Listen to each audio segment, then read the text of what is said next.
pleasantly unexpected.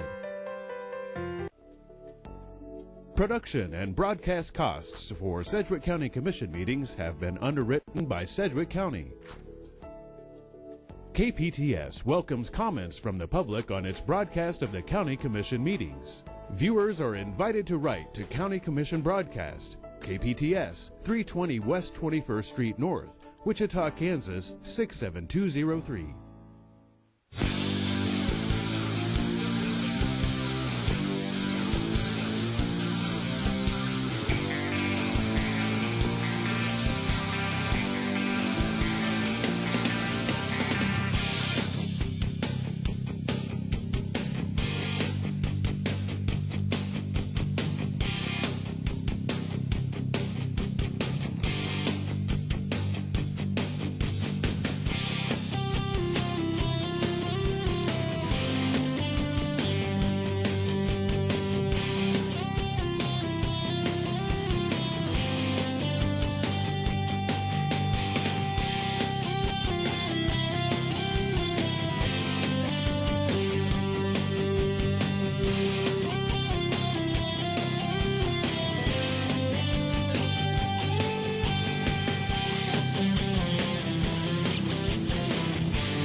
Hi, this is Kate Flavin, and welcome to the July 17th, 2019 Board of County Commissioners meeting.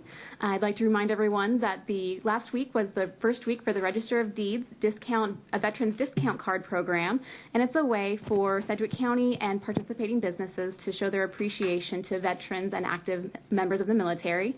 It's in partnership with www.veteransbargains.com.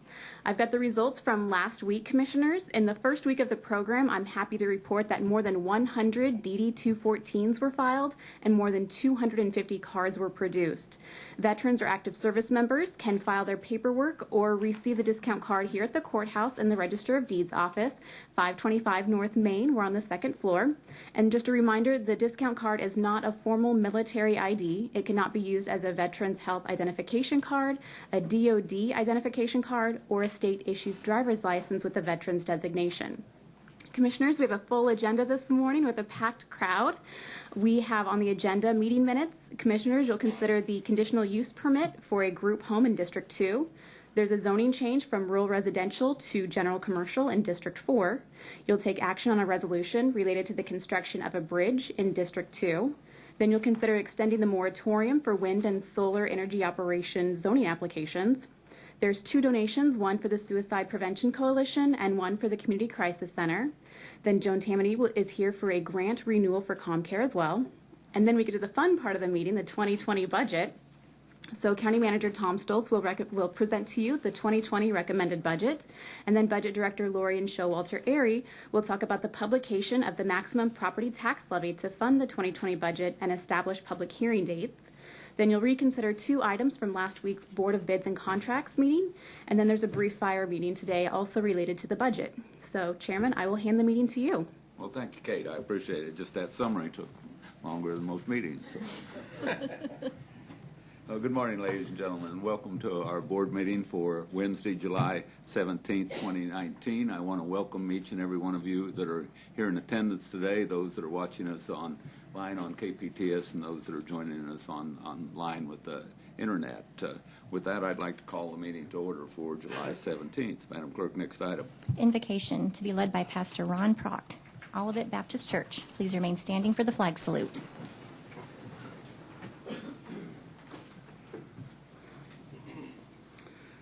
This morning I invite you to pray with me. And when I address God, I come to him in the name of his son Jesus. You may come to him by other names, but I encourage you to join with me as we pray. Father, this morning we come before you on behalf of our county commissioners. We pray that you would give them wisdom and direction, guidance as they make decisions that deal with the lives and the safety of the citizens of our county. We pray that as they state their opinions, they would do so with dignity, with respect, and that those who speak to them would have the same attitude of respect and honor to those who have put themselves in a place where they're at the point, and it's easy to throw arrows at those who are in front of us. Father, we pray for civility, we pray for courtesy, we pray for safety. Lord, we thank you for our first responders, those men and women who go into dangerous places while we run out. And we pray for their safety and protection today. We pray for those in our community that are the most at risk in this heat. Pray for their safety and their health. Give us wisdom to care for those around us, to check in on them, and to make sure that they're safe. Father, in all we do, we pray that your name would be glorified. We pray that civility would reign in our deliberations. We pray that on this level, locally and state and nationally, that when we differ, we would differ with respect and honor, and understand that people don't have to agree with us to be good people. Father, give us wisdom, give us courage of our convictions, and help us speak words that heal and soothe rather than tear down and destroy. And for that we pray in Jesus' name. Amen. I pledge allegiance to the flag of the United States of America and to the republic for which it stands, one nation under God, indivisible, with liberty and justice for all.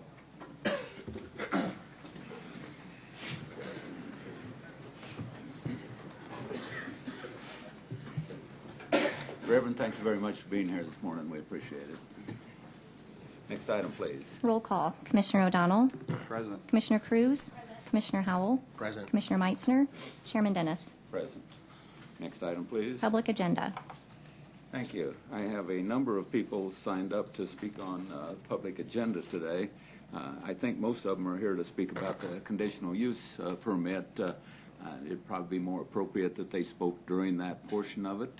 But if anyone is in the audience that did not either sign up today to speak during the public agenda portion and would like to speak at this time, I'll give them an opportunity. Or if someone is here to speak on something other than the conditional use, I'd give them an opportunity at this time.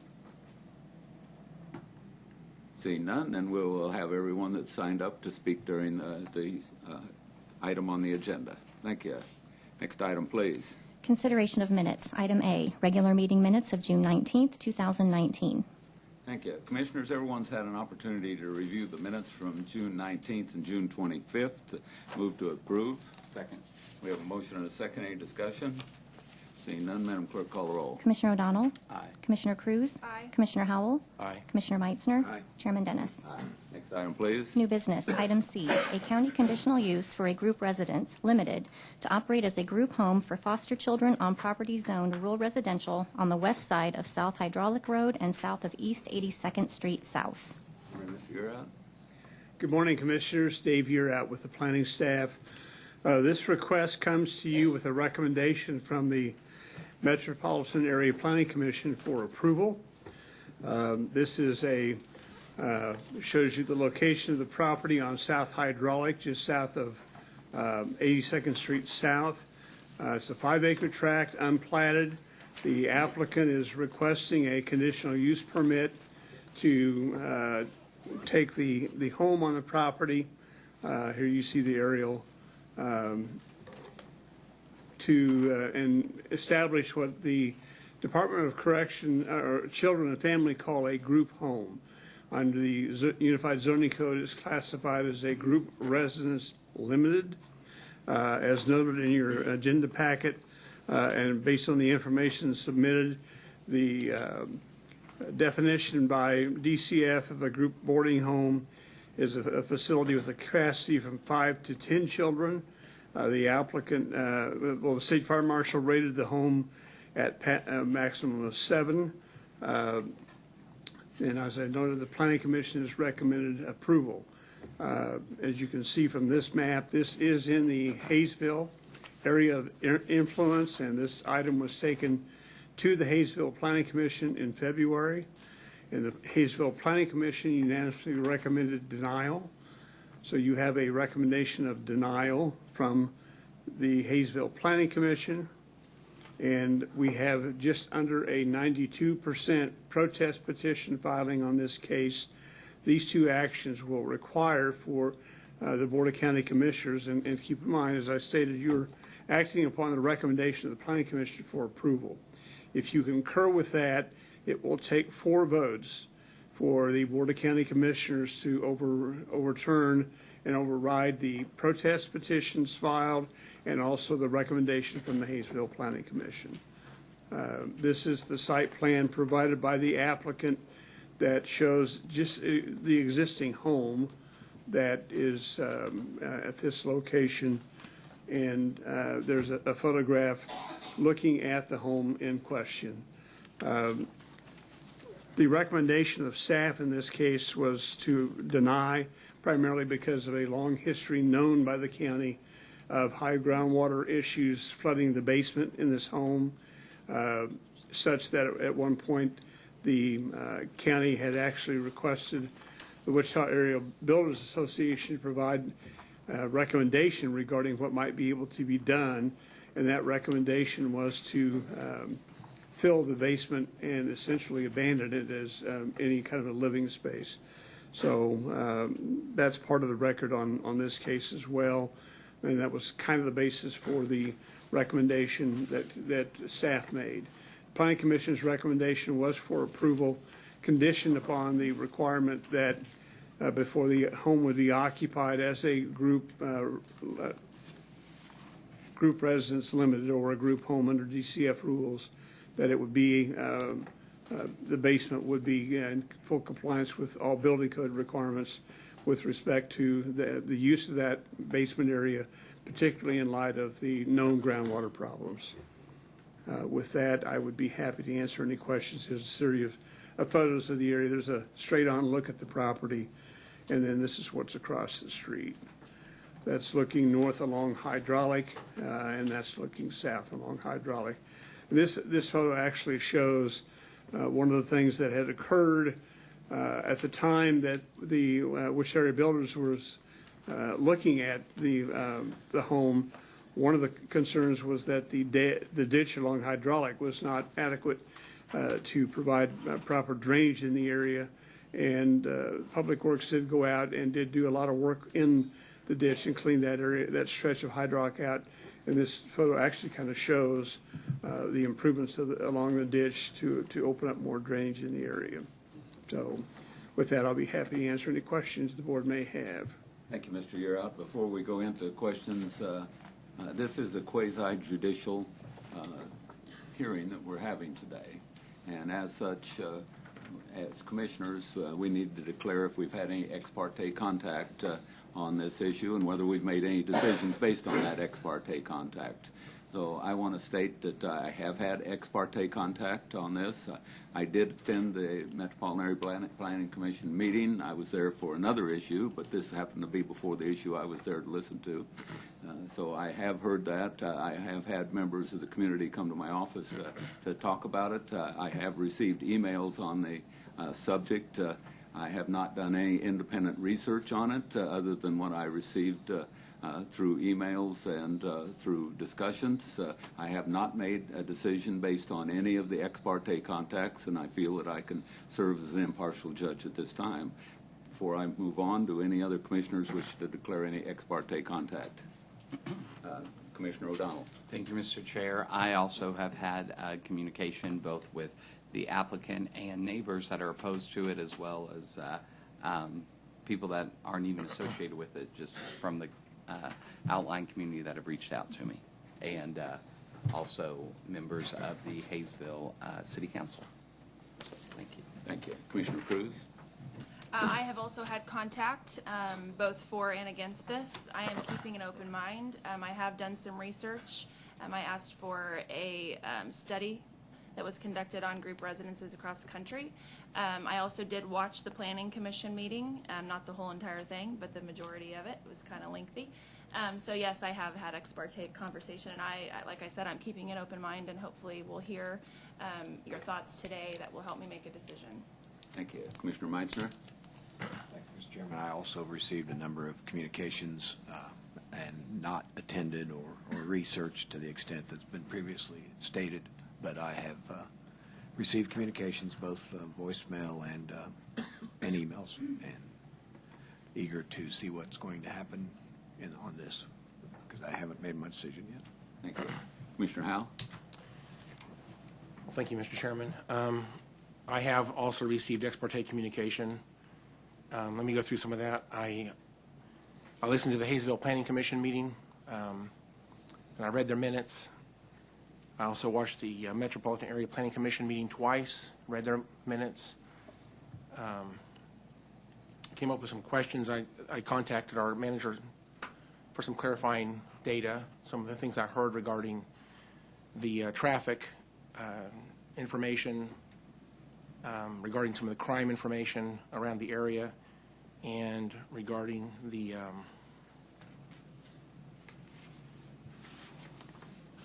what's the third thing here? Anyway, I have some data here. I should say they've given me some data.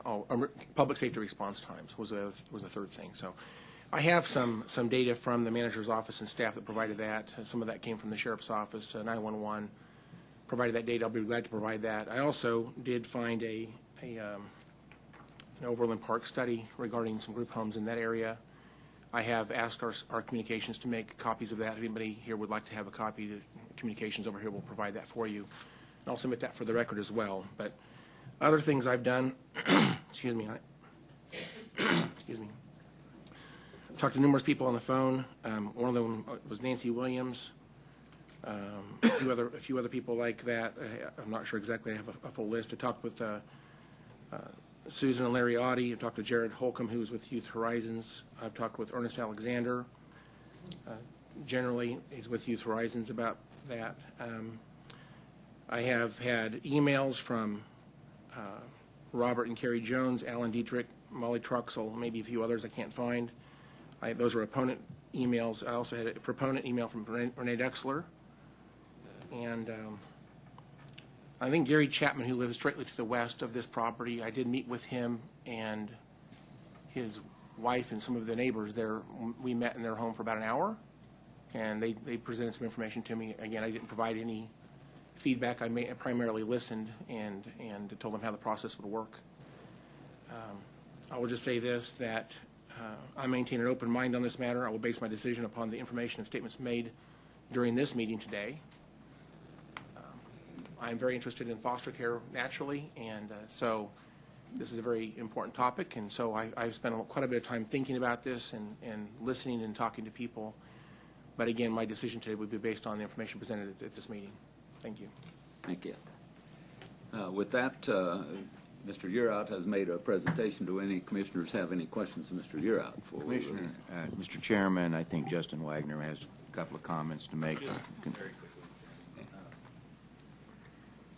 Justin, state your name for the record. Yes, Justin Wagner, Assistant County Counselor. Commissioner Howell, just to get clarification, did you want to introduce those documents into the record? Yes, I would be glad to do that. So I've got one on public safety response times, one on crime, one on the study that I found for Overland Park, and I have, I think, a couple of emails I'll submit for the record. I'll get those gathered up and hand them in just a moment. And there are copies of those documents. Kate Flavin, our public communications folks here, do have copies if someone in the audience needs those. Thank you. Okay. Does anyone have any questions for Mr. Uraut or for Justin Wagner?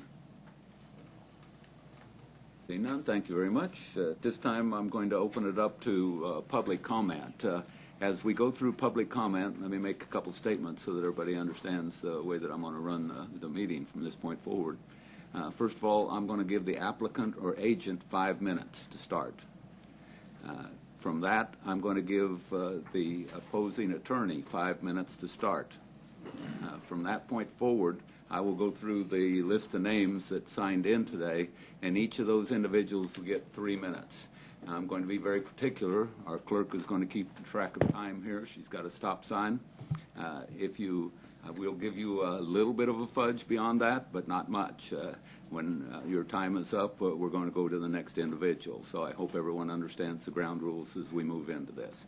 So with that, I understand the applicant is Andrea Herschel, and I will give you 5 minutes.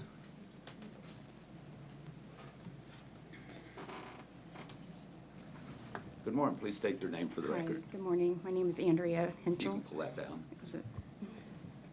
Okay. I'm going to request to have a few more minutes. I have a statement that I've kind of timed myself at 8 minutes, and I'd like to at least get through this because I think it'll answer a lot of questions that we might have through the crowd. If you're, I would give you 8 minutes if we can give 8 minutes to the opposing counsel. I'm going to be fair to everyone. Okay, sure. Okay. That will work. Okay. I worked at the child welfare field for 12 years in direct care with families and children in the foster care system. I graduated cum laude from Wichita State University with a Bachelor's of Arts degree, emphasis in child and social work. And I have a current license to practice social work in the state of Kansas. I attained a license to provide family foster care through the Kansas Department of Children and Families, also known as DCF, in January 2018, and am approved to take children in care ages birth to 18. I have been providing emergency placements and respites for teens, both boys and girls, since August 2018 in my current home. I started taking teen girls a little over a month ago after having boys for 6 months. Those boys were either reintegrated with family or found long-term foster placement. Foster care group homes are not new to the Wichita area. There are a number of homes in Wichita and the surrounding area, just like the one I want to open. I purchased the home in July of 2018 for the sole purpose to make it into a group home for teens in foster care. I moved into this home with my youngest two children, ages 7 and 4. My plan is to complete the renovations requirements by the state to open the group home for the foster youth. I will then relocate myself and my family to my previous home. This home is located on over 4 acres in Sedgwick County with plenty of room between homes. Many other group homes are located in residential areas with neighbors directly next to them. All of these homes were required to be rezoned in the same manner in which I am requesting. Due to DCF regulations, only the teens in care are able to reside in the home. There will be 24-hour supervision of the youth. I will assume the majority of the responsibility for their care. I will also have the help and support of numerous family members and close friends who will assist with their care. Everyone providing care to the youth will attend required trainings and have complete background checks performed. During the overnight hours, the caretaker will remain awake at all times to provide supervision as needed. There will be cameras inside and out for the safety of the children. Having cameras in the home is not uncommon for homeowners in general. Family I know personally have cameras for their protection. There will be 2 youth per room. The rooms have already been approved by DCF and requirements for size per child. I have the approval from the State Fire Marshal, Matt Kangas, to move forward with group home licensing. These youth will have secure structure, routine, rules, and appropriate consequences. They will have support opportunities they don't currently have as they bounce from house to house each night. The teens I currently have and those in the past have had regular visits with family. They hang out with friends and participate in activities in the community. Neighbors have stated they do not see the children outside, but these are teenagers. They enjoy hanging out inside, talking, texting, Snapchatting with their friends, watching television, playing video games. It's all normal teenage behavior. Teens do not go outside to play, nor do they want to go to the park. They do enjoy going to the mall, the movies, out to eat, and other various activities around town. I take the children in my care to medical, dental, vision, and therapy appointments, and the van is used for all of this transportation. Neighbors have expressed their concern for my basement, the potential of flooding. With the recent record-breaking amounts of rain, my basement never got as bad as what they said it would. The water depth never reached close to 4 foot as with the previous homeowners, and currently the basement has only minimal water and spotty areas. Neighbors have said as recent as yesterday that they still have 3 to 4 inches in their basement. However, I've done numerous improvements to the home and the drainage system to help move water from the surrounding area of the foundation, and it has helped substantially with the present situation. I have purchased a trash pump and generator to be prepared for the next storm and the potential for loss of electricity. I've had plumbers, foundation, and basement experts look at the basement. They gave a number of recommendations. I'm moving forward with many, and all are being taken into consideration. Some of these professionals said that there are homes in my area that are far worse than mine. A worker stated that one home in the area has 12 sump pumps in their basement. With the recent heavy rains and the public knowledge through reporting by media, all residents in our area and close proximity are having water issues. Not stating that I do not have a water issue in my basement. I am stating, as my neighbors have, that I am doing everything possible to control groundwater from coming into the basement. Hancock Acres, located just outside of Derby, as reported by the media, have had issues of water in basements and damage in basements that is far greater than anything I have ever experienced. The foundation of my home was inspected and reported to be in good condition with no cracking in the walls, nor caving in as indicated on social media. I had foster children in my home during the time that there was water in the basement, and they were never affected, nor even knew at times that there was water down there. I spoke with foster homes who had brought water in their basements. Some had finished basements where the children were actually sleeping. These children were never removed from the home, but they maintained there and were moved to the main level until everything was back to normal. My basement is completely unfinished. No child will ever need to go to the basement except for emergency storm shelter. Nor does this have any bearing on the state's licensing of my home, as long as their requirements are met at their regular inspection. I have been in contact with the Director of Licensing at DCF, Leslie Rannenbeck. She is fully aware of the potential of having water in the basement and the past water issues. She responded that with the improvements to the home, she is in full support of licensing as a group home. She also expressed that everyone's basement has the potential to have water in it when it rains, which is what is happening to many families in the Wichita area. A permit to install the septic system was given on May 28, 2009, and installed shortly after by Brown Septic. It was pumped and inspected on July 1, 2019, and is in proper working condition. Mulvane Septic said with the estimated use of 6 to 7 residents, the system would need pumped out annually. The well was tested on June 28, 2019, and reported with no concerns. Termite inspection and treatment was completed by Heartland Pest Control on October 30, 2018, and scheduled annually.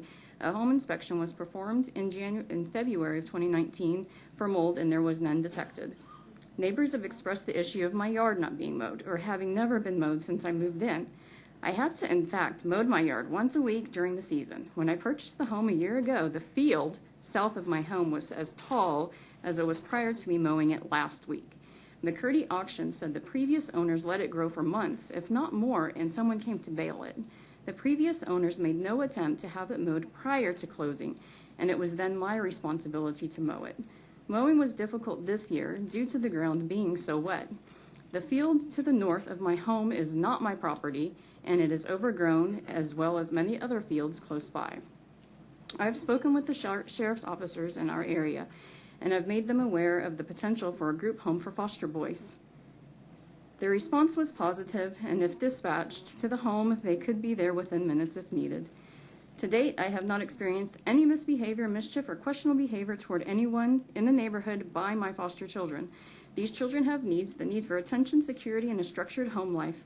I am asking for your approval for rezoning and to give DCF the opportunity to inspect my house. Thank you. Any questions for the speaker? Commissioner Howe. Thank you, Chairman. Just for clarification, you said you have foster boys there now? I have girls right now. Boys now. Yes. How many are there? Have been there? 4 is my total that I've had. Are you doing this as a non-family reimbursed rate from DCF as a foster home? Right. Yes. That's all my question. Thank you. Thank you. Thank you, ma'am. Appreciate it. Next, I'm going to go to Bob Kaplan. You're going to have 8 minutes also, sir. Don't count my time in transit here. Please state your name for the record. Mr. Chairman, Commissioners. Bob Kaplan, attorney, 1600 Epic Center. I'm representing those folks here in opposition. There are at least 3 legal and factual reasons why this matter should not be approved. I'm going to speak to 2 of them. The third reason I'm going to leave to the neighbors, to my clients who have done their own investigation. The first is that this applicant at the Planning Commission meeting, as those of you know who watched the meeting or attended it, rejected the condition of approval. That's documented, that's part of the record. There was a panel appointed, as you know, consisted of Wes Gallion, John McKay was on it, Tony Zimmerman, and I think Tim Shigley. And they had an 11-point plan for remediating the water issue down there. At the time of the Planning Commission, the motion was made to approve subject to those conditions. The applicant came back on rebuttal, said, I'm not going to do that. I will find an alternate way to do it. She didn't say she wasn't going to do anything, but she said she was not going to follow the recommendation. Nevertheless, the motion went forward when it was approved. One commissioner commented that he would be amenable to hearing an alternate condition. That was the only comment that was made. No other commissioner said anything. There was no other motion made. There was no other action taken. So the motion as it stood was for approval subject to filling the basement as the panel recommended. Legally, ladies and gentlemen, you cannot, at this time, in my professional opinion, approve the matter, because if you approve it, you have nullified the condition that the Planning Commission set forth for approval. And again, in my opinion, an appellate court is not going to accept that. So my first reason is strictly a legal reason, and that is without that condition being met, it cannot be approved. And that condition has already been rejected. As I say, she didn't say she wouldn't do something about it, and she spoke today about what she's done. But the condition is fill the basement. That's the condition of record. That's the legal basis of the motion. And there's nothing else we can do at this point. And by approving that, you're nullifying that condition. And as I say, on appeal, that's not going to be accepted by the court. The second reason has to do with the suitability of the property for the purpose for which it was intended. I'm not going to talk any more about the flooding problem or the basement. You're all familiar with that. You had that come up here a number of weeks ago, and you dealt with that issue, and there's no point in my being redundant and talking about it. But this property is not suitable for the purpose for which she wants to use it, to house 6 or 7 young wayward men. And there are a lot of reasons, in addition to the flooded basement, that the neighbors are going to be dealing with. The third reason on my mind is the appropriateness of the applicant to govern a group home. I am not going to speak to that. I am going to leave that subject to those folks here who have done their own investigation regarding the applicant and her appropriateness to govern a group home of 6 or 7 young teenage boys. I will not verbalize it. Some of the folks here will. Let me tell you what happened. What happened in this case, and it should be clear from the record, and it's probably clear to you that attended the meeting. The focus, the Planning Commission, usually a very reliable body, and several of you have served as planners. It's a very reliable, very equitable commission. It's a very good commission. In this case, they lost their way. And the reason they lost their way, they focused solely on the need for a group home. That, hey, we need group homes in this area. And no question, we do. We do. But that was not their function, and that was not what they were supposed to focus on. They were supposed to focus on land use and land use only, which staff did. Staff did not get into that collateral issue, but they were so taken with the idea of having a group home in the city of Wichita and aiding in the care of wayward young men that that's what they talked about, was the need for a group home and not the land use considerations. That's not their function. Their function was land use and not dealing with the collateral issue. And that's why when the planners, staff came in, they didn't deal with the issue of the need for a group home. They stayed strictly with the property land use requirements. So with these needs, there is just no way, in my opinion, that this matter could be approved for the legal reason, for the factual reasons, and because the Planning Commission really did not deal with land use. Suitability is absolutely required for the use for which it's intended. And as they say, we got on that collateral issue of the need for a group home, and we were discussing group homes instead of land use. And it's not their function. So I can take questions. Probably got a little time left, but I think that hopefully I've made my point, but I'll answer any questions, commissioners, if any there are. Thank you, Mr. Kaplan. Commissioner Howell. Thank you, Mr. Chairman. Mr. Kaplan, thank you for your testimony this morning. And I do have a couple quick questions. When you say suitability, I guess I'm trying to understand exactly what do you mean by suitability. I mean, what is it that's suitable or not suitable about this land use law, Commissioner Howell, land use law requires that the property which is the subject of a rezone, a conditional use, a PUD, whatever, be actually suitable for the purpose for which it's intended to be used. You cannot, in this case, in my opinion, an opinion of most all these folks here, put 6 or 7 young men in this house. It does not have the necessary facilities. It has 1 bathroom. Someone is going to have to live there, the governor, either the applicant or she said her family was coming in. How appropriate they are to govern, I don't know. I don't think they have the experience. I cannot find any evidence that this applicant has the 12 years experience that she talks about. I did check with the state. She does have a current license as a social worker, which she received in October of 18, less than a year ago. Thank you. Just for clarification, I looked at the property record on the appraiser's website on this house. Say again? I looked at the property record on the appraiser's website for this house, and I don't know that I've never been in the house. I have driven by the house, but I should have declared that earlier. I apologize.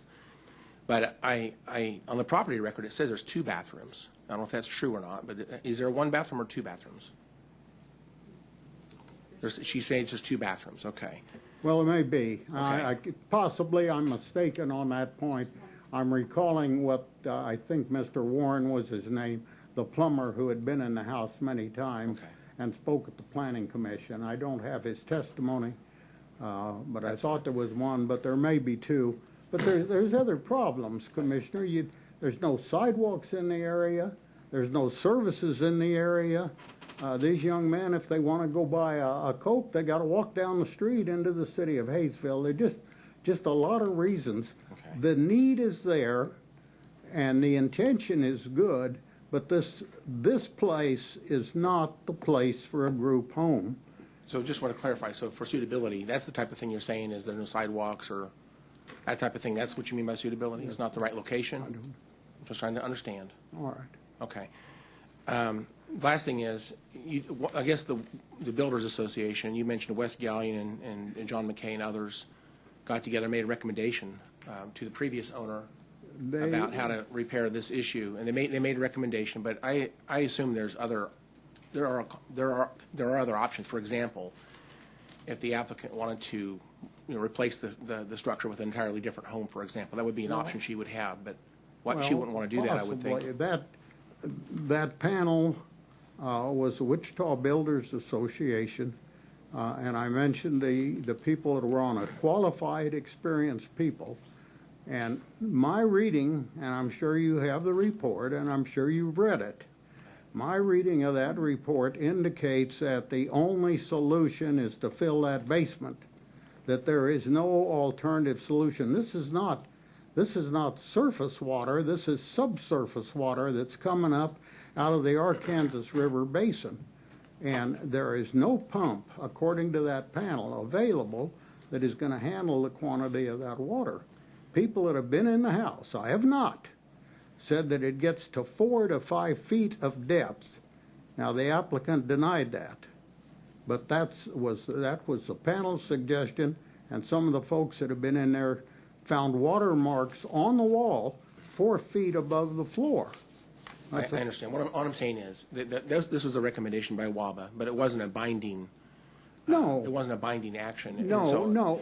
I'm reading the motion by the Planning Commission. It says approve the recommendation by staff with a modified condition that allows MABCD to approve basement waterproofing instead of WABA committee. So that's what comes to us today from the Planning Commission is a recommendation that they would allow MABCD to essentially whatever solution would be employed by the owner, as long as it meets the requirements of MABCD, that would be what the Planning Commission has required in their motion to us today.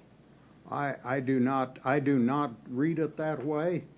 I do not read it that way. The only condition was the filling of the basement, and I was not apprised, nor was any discussion about any alternate method that was going to resolve the problem. In fact, it was said that there was no alternate method, that there is no sump pump on the market that can handle it. And it's subsurface water. It's going to continue to come to the surface. You know the area, and you know the issue. You've heard it before. All of you have heard it before. But to stand up and say, I am not going to do that, as I read it, that's the condition, then you can't legally approve it. I guess the point I'm trying to make is if the applicant, and I'm not suggesting this is what she would want to do, I've never talked with her actually, but if the applicant wanted to replace the house with a different house, for example, that'd be a pretty extreme solution, but that would be a solution that WABA hasn't provided as an option. I'm just suggesting she may not want to invest the money to reconfigure the house if this is denied ultimately. She may want to only go forward with a solution if this is approved. In other words, it seems like you might want to get approval first before you spend a lot of money getting the property ready for an activity that may never happen. So, if this was a blank field and there was no building whatsoever, we still might have this conversation today about this type of activity at a structure that doesn't exist at all. The fact that there's a structure in the current condition is interesting, but it's not compelling, because if we say today, if this goes forward, that it's up to her to find a solution to the problem, and only when there's a solution put in place would this ever be allowed to go forward. All we're talking about is whether this activity would be conducive to a structure at that location, I think is what we're talking about. Maybe I'm wrong, but the current condition is a snapshot of time. It can be changed, and how it gets changed is up to the owner, as far as I know. Commissioner, if there is a solution, if there is an alternate solution, then at a minimum, it's got to go back to the Planning Commission to have that alternate solution discussed and approved. It can't be done at this level, contrary to the motion that was made. So if there's an alternate solution and she can satisfy the planners that she can meet that condition, and they still believe that the land use is appropriate, then it could be remanded for that purpose. I don't think a remand is in order. I think a denial is in order. I'm not looking for litigation. I'm not looking for a debate, but I do have these folks to represent, and I'm very confident in my legal position. I appreciate your comments this morning. Thank you for testifying. Thank you, sir. Thank you. Commissioner Cruz? One more question, sir. One more question. Hi, over here. I'm sorry. I have a bad hearing problem. I'll do my best. Okay. So we're talking about the inspection report that was in 2017. Yes, ma'am. Okay, so that's my first question. My second question is, we've heard your opinion on what you feel is appropriate, what you feel isn't appropriate for a group home. What do you feel is the appropriate place for a group home? In my opinion, this group home is more business. It's not residential. It's in a totally residential area. But this So is where? No, I'm sorry. Excuse me. So what is an appropriate place for a group residence? We're not talking commercial business. We're talking like this. Should they be? Where should they be? an appropriate situation would be in an area that is properly zoned for office or commercial or something other than single-family residential for a group home, not a foster home. There's a very, very large difference that I assume you all understand. A foster home takes care of children, and it would be okay if it were a foster home. But this group home is dealing with young men who are very troubled young men. They have issues, very serious issues. And to put them in a neighborhood of single-family homes with other children is inappropriate. We could find a place in an area that is zoned without so much single-family density, but this is total single-family density. We can find an area where there is access to services. We can find an area where there's sidewalks and the young men don't have to walk down the street to get anywhere. We can find more appropriate areas for this use than this one. Okay, I thank you. I think you've satisfied. Thank you. I appreciate that. All right, ma'am. Thank you, Mr. Kaplan. I don't see any other any other questions from commissioners at this time. Thank you. At this time, I'll start through the folks that have signed up. Everyone should have a number. Again, I want to make sure that everyone understands we're going to limit you to 3 minutes. We also ask that you do not repeat what other people have already said. Once we've heard it, we do understand it. Also, a couple of the names I'm not sure that I'm going to be able to either read or pronounce, so you do have a number. I will do my best. I'm going to start with number 1, which I can read, Sean Smith. Please approach the podium, state your name for the record. Good morning, Commissioners. My name is Sean Smith. I've had the pleasure of knowing Andrea Hinchell and her family for the last 3 years. I've also, during that time frame, had the opportunity to witness her interaction with numerous foster children that she has sponsored in one way, shape, or form, whether it's emergency placement or whatever verbiage is used for that. I'm not too sure. I can tell you that her character has been misrepresented by numerous comments via social media and in hearings past. This woman is one of the most selfless people that I know personally. She's actually in it for the kids, not for the money, which is what will be tossed out and thrown out in, I'm sure, comments to come soon, as well as what's been posted on social media. Numerous occasions I've gone to lunch with her and the foster kids, gone to movies, gone to other activities with them, and she's paid for everything out of her own pocket, not financial support that she's gotten from taxes or financial support via grants or anything. This is money out of her own pocket. Her other children have actually interacted and involved themselves with the foster children as well. These are kids that are supposedly delinquents. I would let them run free in my house without supervision and have no fear of them tearing anything up, of stealing from me, of doing anything negative. The reason why I say that, many times Andrea's had individuals over to the house to help with either a project on the house or, removing trees, cleaning up the yard, etc. And the foster kids have actually been courteous. They've wanted to be involved. They've wanted to learn. They've wanted to be taught a specific skill. In one encounter with one of the foster children, he didn't know how to use a ratchet. So I taught him the difference between left, right, how to switch it out, what it's used for, etc. And he thought it was the coolest thing. So, again, she is one of the most selfless people that I know. Her character has been in question numerous times, and I do believe it's been falsely represented. So. Thanks, sir. I don't see any questions. Appreciate it. Next individual signed up to speak is Mr. Charles Hacker. Please approach the podium and state your name for the record, sir. Good morning. I'm Charles Hacker, 1500 East 85th Street, South, Hayesville. Some background.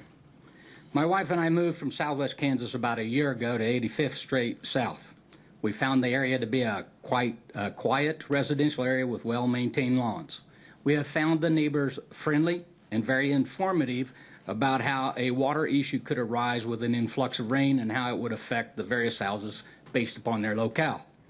The house that Andrea Henschel purchased was pointed out as one of the first houses to be affected by rain at this time, so enough on that. We attended the Metropolitan Area Planning meeting on June 6, where the conditional use permit was approved largely based on the need for more houses to place children in foster care. That evening of the meeting, we went to a local Derby restaurant where I had befriended a young man and who was my favorite waiter. He asked about our day, and I explained to him about the decision on the group home to be approved and how the house had water issues. It was like I hit him with a hot iron. He said that he had to live in a house when he was younger, and he had the same water issue, and he hated the smell, the dampness, and the noise from the pumps, and it made his life hell. And he really hated living that way. It really shocked me that we also were setting up a situation that could further traumatize the foster children, possibly. Are we truly looking out for the children? I believe Ms. Henschel had good intentions by buying a large house at a bargain rate auction, but that she did not conduct due diligence in determining the impact of the water condition to this house and could cost to the foster children's lifestyle. This is similar to helping homeless people by saying, let's buy them better sleeping bags. There's more to this process than what is here. Children need a clean, stable environment to grow and mature, not disruption, uncertainty, and living with fans, pumps, and noisy liquids like I have to do that. She made a mistake buying the house to set up a business to run a group home for foster care. It is a business based in a wrong locale and conditions. There are no parks in the area, and the house has water issues. Do you want to continue this mistake? 5 women from our area testified at the MAPC that they were or have been foster parents, and they recommend against this group home. We have caring people. We believe she can have 4 children in that home under foster care, but the increase to a group home is what drives the conditions to be bad for everyone. Is this the best that we can do? If we're going to have a group home or foster care in our area, I want the very best run and the best conditions to be there from experienced people. The foster people should do better than their job of finding locations with safe conditions and better parks. Excuse me, sir. Thank you. I challenge the commission to get parks and fix the water. Thank you. Thank you. I don't see any questions for the speaker. The next individual has number 4, Jennifer Wynn. Please approach the podium and state your name for the record, please. Jennifer Wynn not here? No. She's right there. Okay.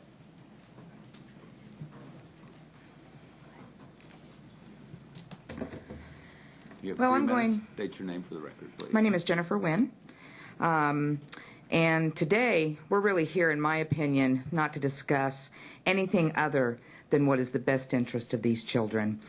I'm going to start with the fact that we have a profit going to remove children. ASFA, which is the American Safe Families Act, under Title 4D, funds these agencies, subcontractors of DCF, to the tune of about $150,000 a year per child, as long as they are not placed with their families. We are enabling, is what we are doing. And I don't know how many people in this room are unfamiliar with these children being ripped out of their homes, traumatized. We now know from the Harvard study that this causes permanent brain damage. And we have changed it at a statute level to have absolutely no requirement for evidence to take these children away from their mothers, fathers, grandparents, aunts, uncles, and cousins that would gladly take them in their care. This is a situation for profit. We have been kidnapping children in this state for profit, period. There is not a need for foster care. There's not a need, there's no shortage, folks. Teresa Free, the spokesperson for DCF in 2016, clearly stated to WIBW on the record, we've taken 6,700 children and only 4% had substantiated abuse. What's the problem? Why is there a problem? There's absolutely a problem. There's a problem with the anonymous reporting that violates constitutional rights. There is a problem with profiting from the children being removed from entire family structures. And I'm asking you to do not define what enables this agency to continue to do. And I want to read that momentarily if I can get to it. And I also made copies for you on the contracts between St. Francis and DCF, as well as KVC. But enabling means to give power, competence, or ability to authorize, to make possible, or easy. I am honestly not concerned with your property values. I am concerned with the fact that we as a legislative body continue to enable these children to be traumatized and causing permanent damage. And then we want to say things like, oh, but it's okay. They can sleep in a house with a basement with 4 feet of water. Really? I'm asking you to be accountable, and I'm asking you to stand up and stop this. This is about what is the best interest of our children. And creating more kidnappers that can take our children for profit is not the answer. And that's all I have to say. Thank you. I don't see any questions. Thank you very much.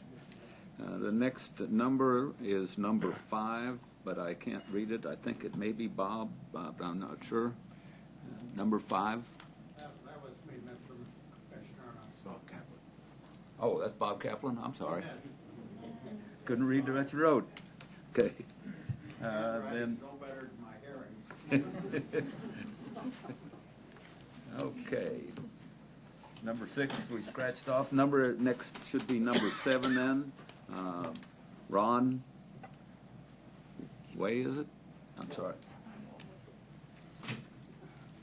Please state your name for the record.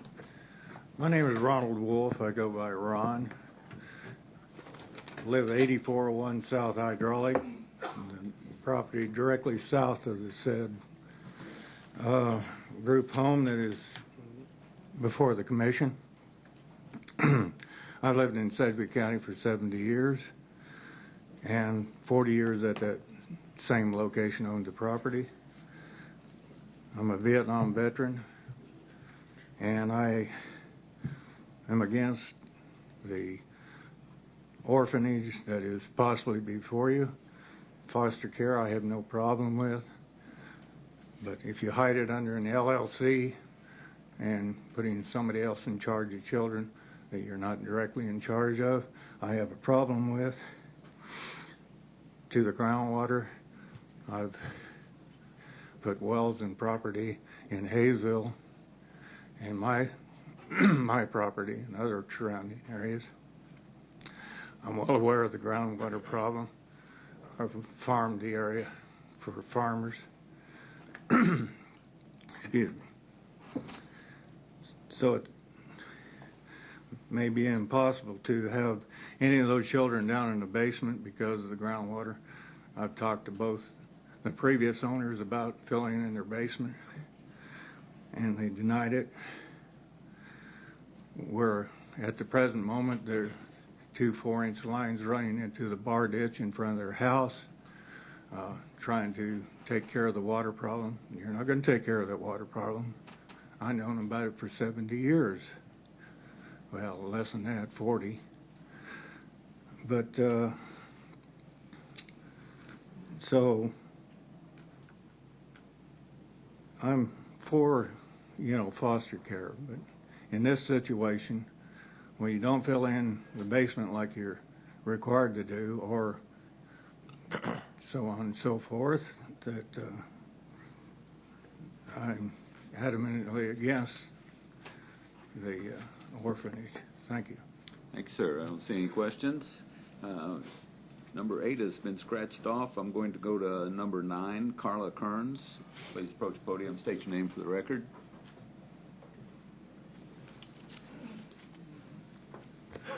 Hi, I'm Carla Kearns, and I'm a character witness for Andrea. I just want to speak to what kind of person she is. I've known Andrea for 16 years. I've had her son in my preschool class, and I work for a trauma-informed school, so I get a lot of foster kids in my classroom.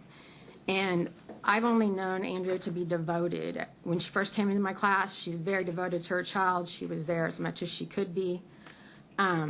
Throughout those years, we became friends, and she's been really good with my kids. There was a point a couple of years ago where Andrea's youngest son had cancer, so she had to deal with him being sick in Kansas City. And she had just had a baby girl, and so I took care of that baby girl from October to January so that she could be with her son. And that was very hard on her. She loves kids. She does the most that she can for them. They say that she should fill in her basement. Well, are any of them filling in their basements? Are they taking care of that problem? I have other friends that have the same flooding problem out there, and they're working. They're trying to get it done, but they don't have to fill in their basements. She's doing everything she can to make it safe for those kids, and I wouldn't expect any less from her.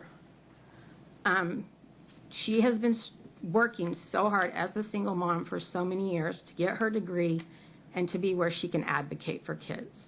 These are not bad kids. These are kids that are in bad situations.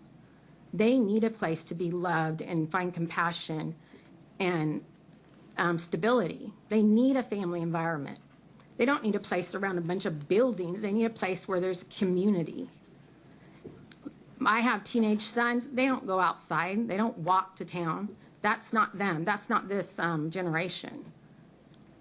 Either mom's going to drive them or they're going to be home playing their games, talking to their friends. But I do say that she is doing this in the best interest of the children. It's not for her profitability or what she gets out of it. It's to make a better place for these kids to be. Thank you. Thank you. I don't see any questions.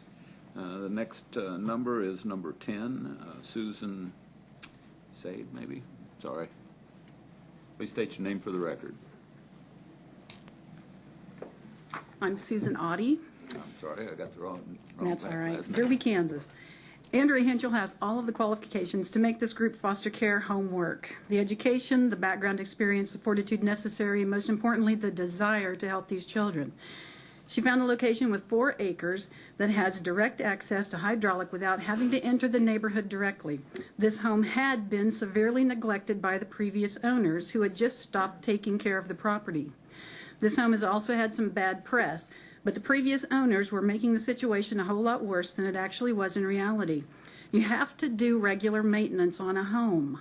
Andrea has made significant improvements to the exterior of the home that have directly affected the drainage and the water in the basement. She removed shrubs from around the perimeter and the wraparound deck that encompassed the back of the home, discovering severe negative drainage, and has since had it all backfilled.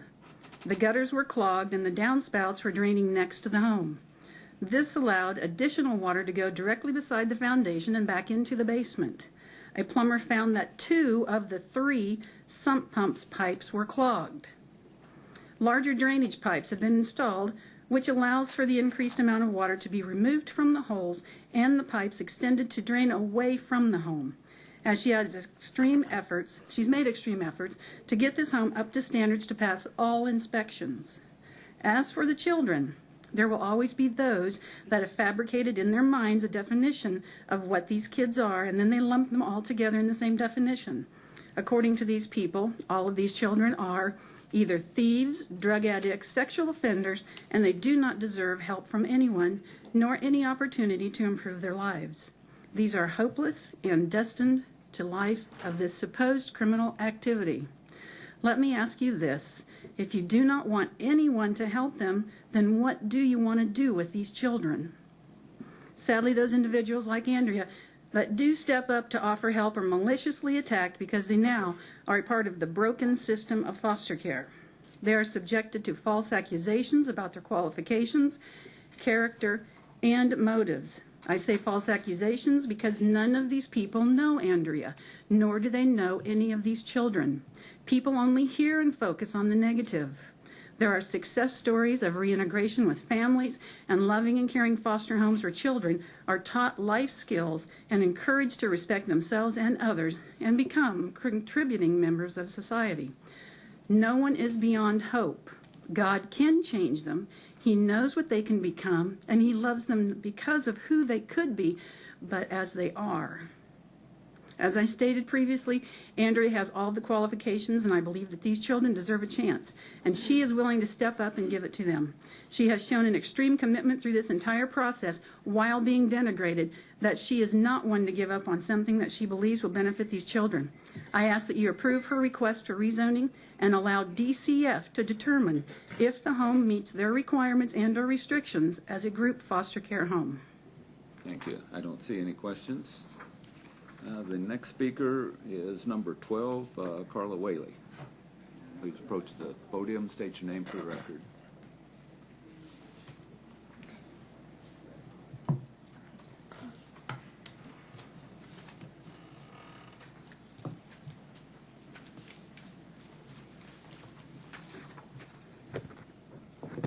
Hello, my name is Gary Chapman. I live at 8326 South of Victoria. Please note that we object to allowing a conditional use permit or changing our rural residential zoning to allow businesses in our neighborhood. First off, please let it be known that we are not against foster kids and that we have multiple foster care families in our neighborhood. Please let it also be known that we are not against this applicant taking in foster kids and that she already is licensed for 4 foster kids without any zoning changes or a conditional use permit. The applicant's request for a conditional use permit is not so she can have foster kids in this house. It is about opening a business that she describes in her business plan as a YRC2 Youth Residence Center for 6 boys between the ages 12 and 18 years old. Since we were given very little information, we had to find out on our own what a YRC2 group boarding home was. We found that the state Kansas Department of Children and Family website, not our description, it was their description, the description of those who live in a YRC2 home, they are youth with established behavior or conduct patterns which are antisocial, oppositional, defiant, aggressive, abusive, impulsive, or high risk in nature. Studies have shown that youth placed in a foster home with family are much better off than those placed in YRC2 group homes. In fact, a study provided in 2015 by the Kansas Department of Corrections stated most YRC2 placements are unsuccessful and do not appear to provide long-term positive outcomes for youth. Again, Ms. Hensel can foster up to 4 foster kids in this home without any zoning change that would affect the whole neighborhood. Please note that this neighborhood is under Hayesville Area of Influence, and the Hayesville Planning Committee already has heard this case, and they voted unanimously to deny this zoning request. Also, please note that the Metropolitan Area Staff Report also recommended that this request be denied. Of equal importance, in 2017, the Wichita Area Builders Association provided a building industry panel which inspected this residence for the previous owner and provided a detailed report that concluded the best solution for the ongoing problem was to fill in the basement of this home and convert it to a crawl space.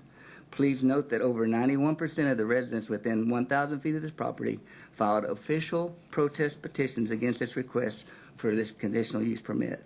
The applicant has stated that her YR2C group home is only for 6 youth and that she and her family will not live there.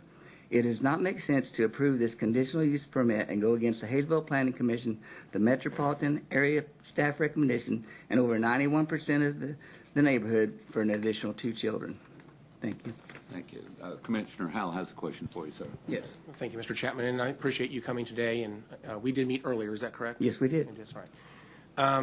I just wanted to clarify a couple things you said, and I don't know that it's clear in anything I've heard up to this point, but the state of Kansas, because I was in the state legislature, as you probably know, yep. And I worked very hard to keep Judge Riddell Boys Ranch. Yes, and we for Sedgwick appreciate County. that. And I, to this day, I'm very sorry that it's gone. I think it would be a great place for some of these kids potentially. But That was also YRC2. We were authorized by the state for up to 50 beds. 50 boys could have been out there at one time. And there was times in the past they weren't that number, but the state has moved away from that type of YRC2. And the difference is actually that there's Department of Corrections or Juvenile Justice has YRC2s for criminal boys. These are boys who have committed crimes, have been convicted of crimes, and that's where these boys and girls were placed across our state. In fact, a few years ago, there was about 700 of them placed in residential facilities, YRC2s, across our state, but that has changed. The state has moved to a different model. They're leaving these children in our communities. They're no longer placed in residential facilities. These children that have committed crimes will typically remain with family, and they'll stay with their parents or uncles or grandparents or whatever. Some of them,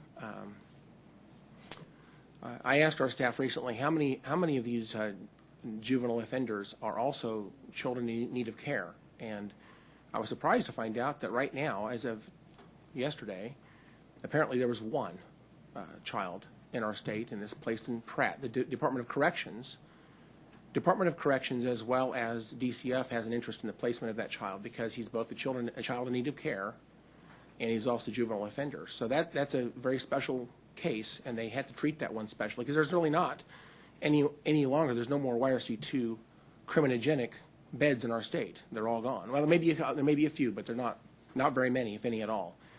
I say all that to say this, that the YRC2 model we're talking about today is for foster kids.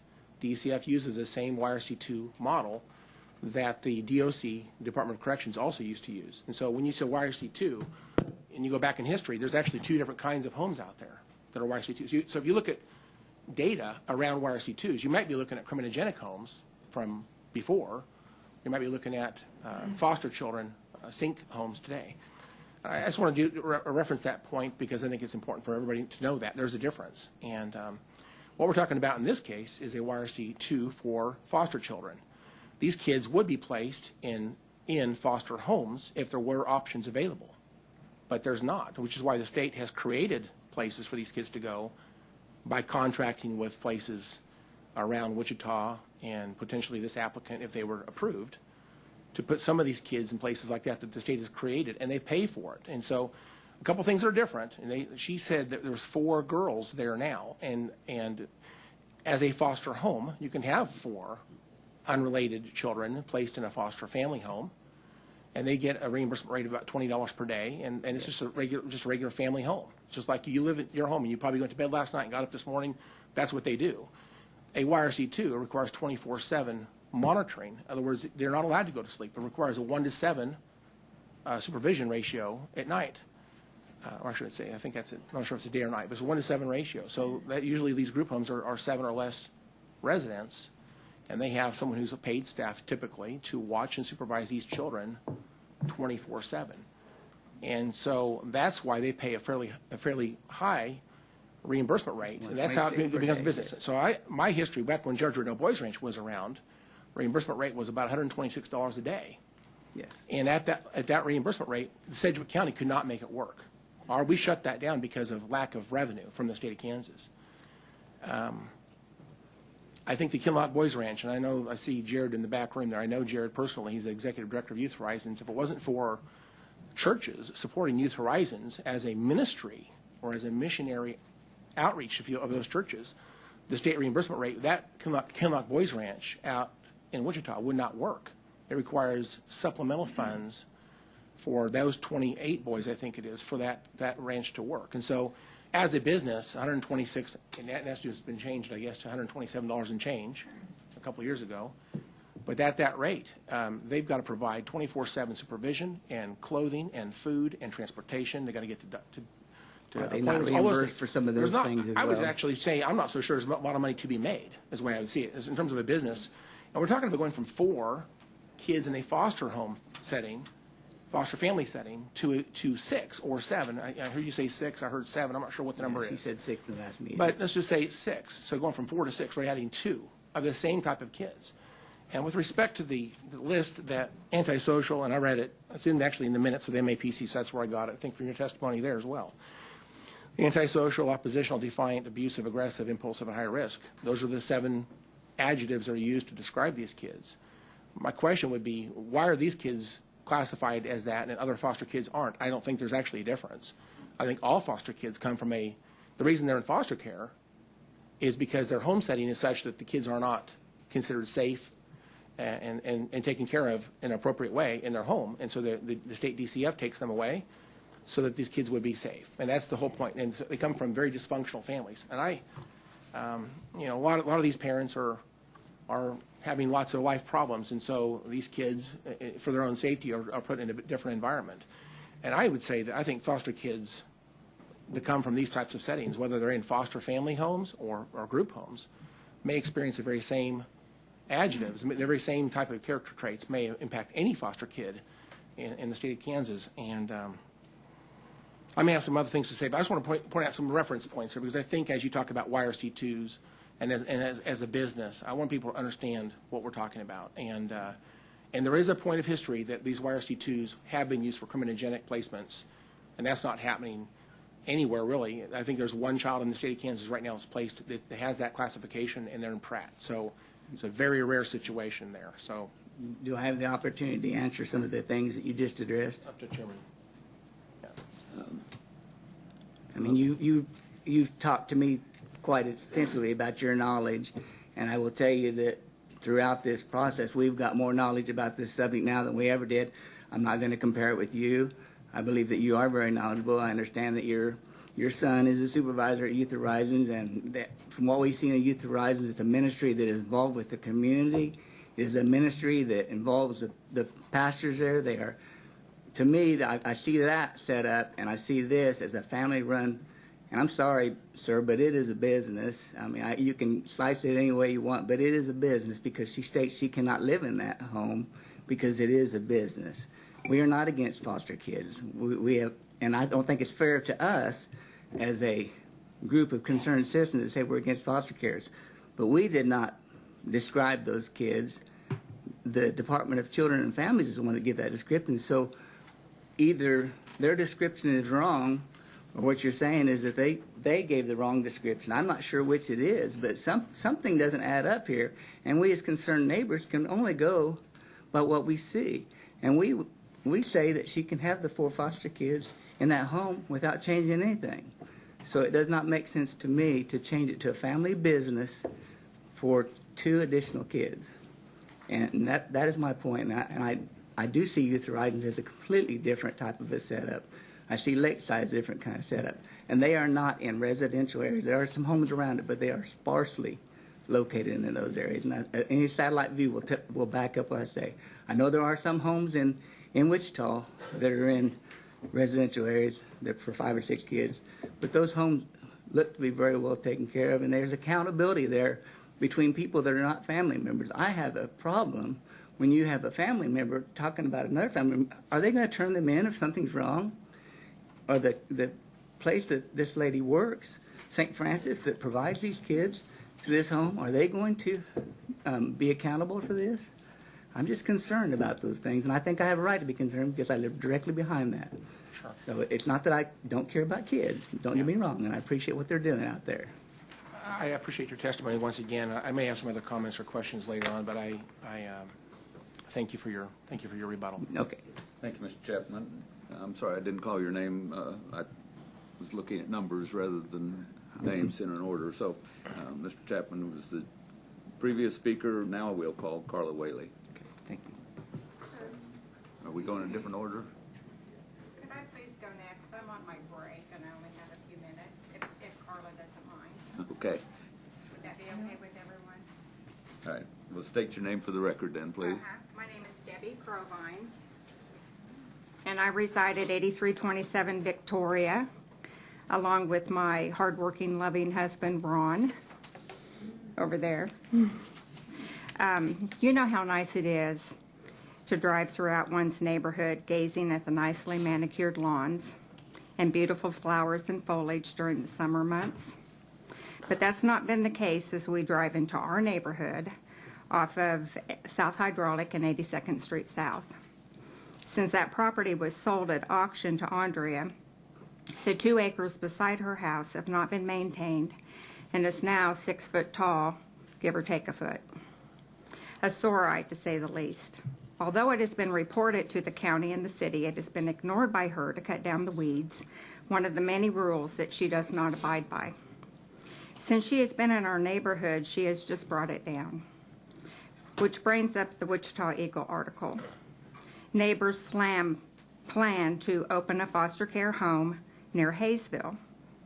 The Wichita Eagle's Facebook page with the comments that people said on there just slanders our neighborhood, along with Cindy Miles commenting also, which is totally unethical due to the office that she holds. We are not against foster care, as Gary previously said. We're just against being rezoned. Simple as that. We're against being rezoned. Since foster care, she has foster care in her home now, not operated in a family setting, but in a supervised setting, which makes me question, does she have the children's best interests at heart, placing them in a home that could be detrimental to their health as well? For one household to affect an entire neighborhood is just unfair and unjust. I would like to take a moment to thank the leaders of our neighborhood who have spent hours, days, weeks, quite frankly, all spring and summer, to research, advise, petition, educate the neighbors to act and voice their opinions and desires what we want our neighborhood to remain, single-family dwelling as we originally bought into. I pray our commissioners in turn act on our behalf, the majority in this case. She bought a property that does not accommodate her needs. She should have done so in an area to accommodate her business venture. Thank you so much for listening and your time this morning to hear our plea. Thank you. Thank you very much. I don't see any questions. Okay, next speaker, state your name for the record. I'll try and get back on the list. My name is Carla Whaley, and I live directly behind. We were told that the decision for or against this rezoning had to be based upon the 9 golden rules. So we would like to address those. Golden rule number 1, the zoning uses a character of neighborhood. This is a rural residential neighborhood. The applicant's proposed group boarding home will change the nature of this residential home use to that of a business. It would be out of character with the rest of the single-family homes in this neighborhood.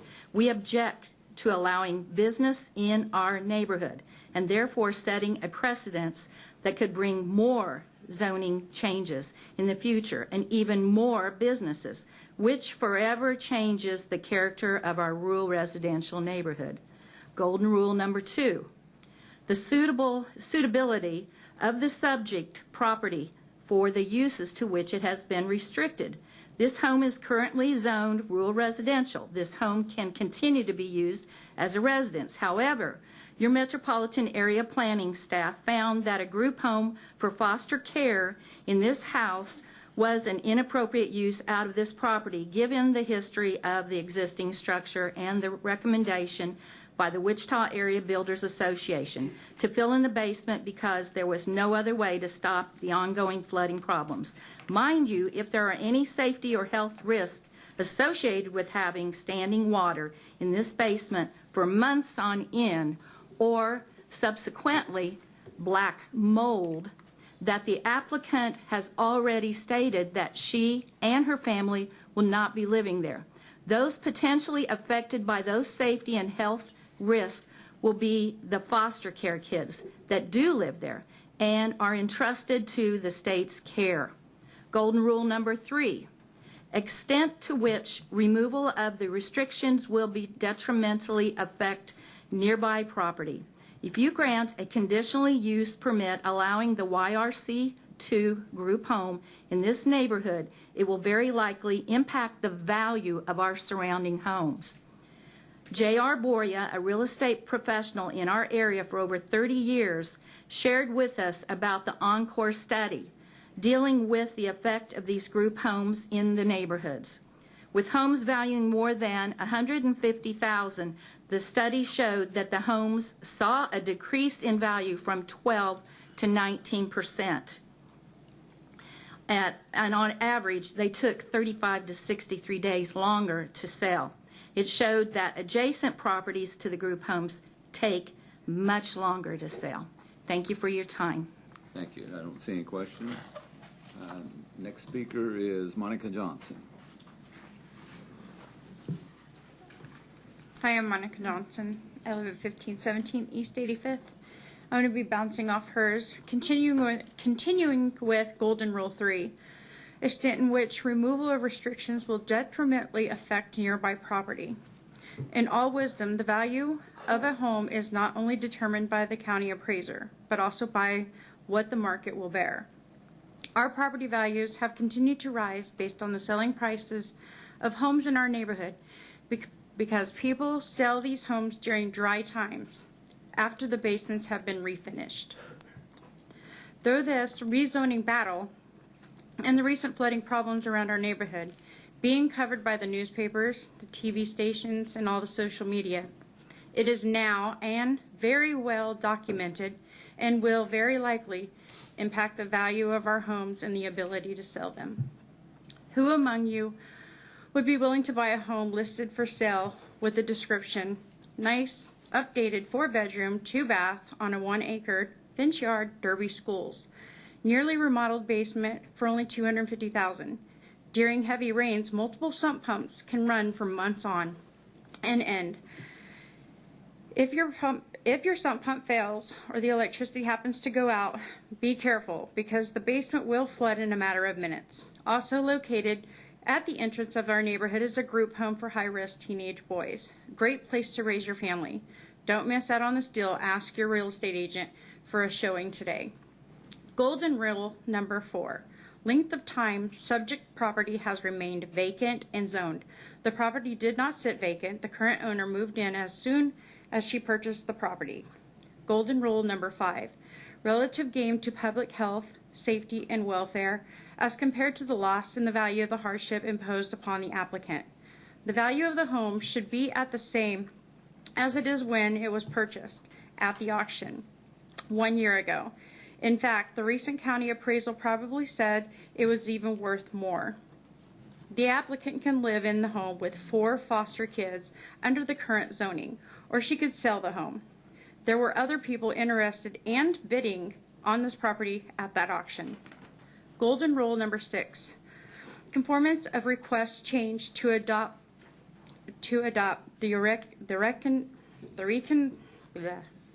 conformance to requests change to adopt a reconzone comprehensive plan.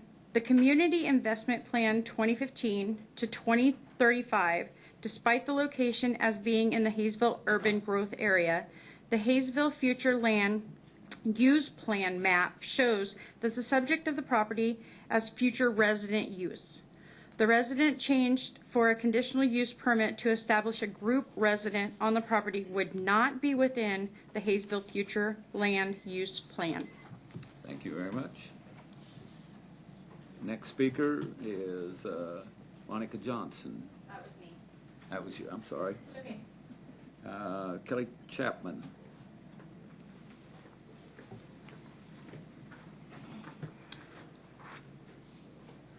Thank you, Commissioners. I appreciate the opportunity to speak. I would like to continue with the Golden Rules. Golden Rule number 7, the impact of the proposed development on community facilities. In our area of the county, we have 1 community policing officer who covers 36 square miles. A group residence in our rural area introduces a use that could result in a higher challenge in providing public safety services for everyone in this area. This gives the residents great concern about already slow response times for police, fire, and rescue calls. Also, there are no parks, athletic courts, swimming pools, libraries, restaurants, or convenience stores within walking distance for these kids. That Encore study that J.R. Boria, the real estate professional, shared with us mentioned that group homes do much better in urban neighborhoods, close to schools, stores, parks, and playgrounds. Additionally, there are no fire hydrants in our neighborhood. The applicant stated that she could pass the fire code by putting in a sprinkler system. Please make note that a sprinkler system will not work in the event of a power outage because the home is on a well powered by an electric pump. Golden rule number 8, opposition or support of the neighborhood residents. We have close to 92% of the residents within 1,000 feet of this property that have signed official protest petitions. Also, almost 300 additional signatures were obtained on protest petitions beyond the 1,000 feet. Overwhelmingly, the citizens in this area do not want the rural residential single-family zoning to change. Golden rule number 9, recommendation of professional staff. The Metropolitan Area Planning staff recommended that this request be denied based on the golden rules. Also, please remember that the Hayesville Planning Commission voted unanimously to deny this request. We respectfully ask you to consider the overwhelmingly majority of citizens who believe that it is not a good fit for this neighborhood, but more importantly, for a multitude of reasons, this is not a good fit for these kids. I would like to say one more thing in closing. Since we as neighbors were given very little information about what was actually being proposed for our neighborhood, it forced us to do our own homework and find out for ourselves. We had an idea based on some highly publicized cases that the foster care system in Sedgwick County had some problems. But we learned through months of reading newspaper articles, lawsuits, Department of Correction studies, and so on. What we got was an education on the foster care system in Sedgwick County. It is severely broken. It's incentivized by incredible amounts of money, our tax dollars. It's a corrupt system. For the love of God, please take time to do what it takes to fix a broken system before you open any more homes. Thank you for your time. Thank you very much. I don't see any questions. Next speaker, Trudy Rupert.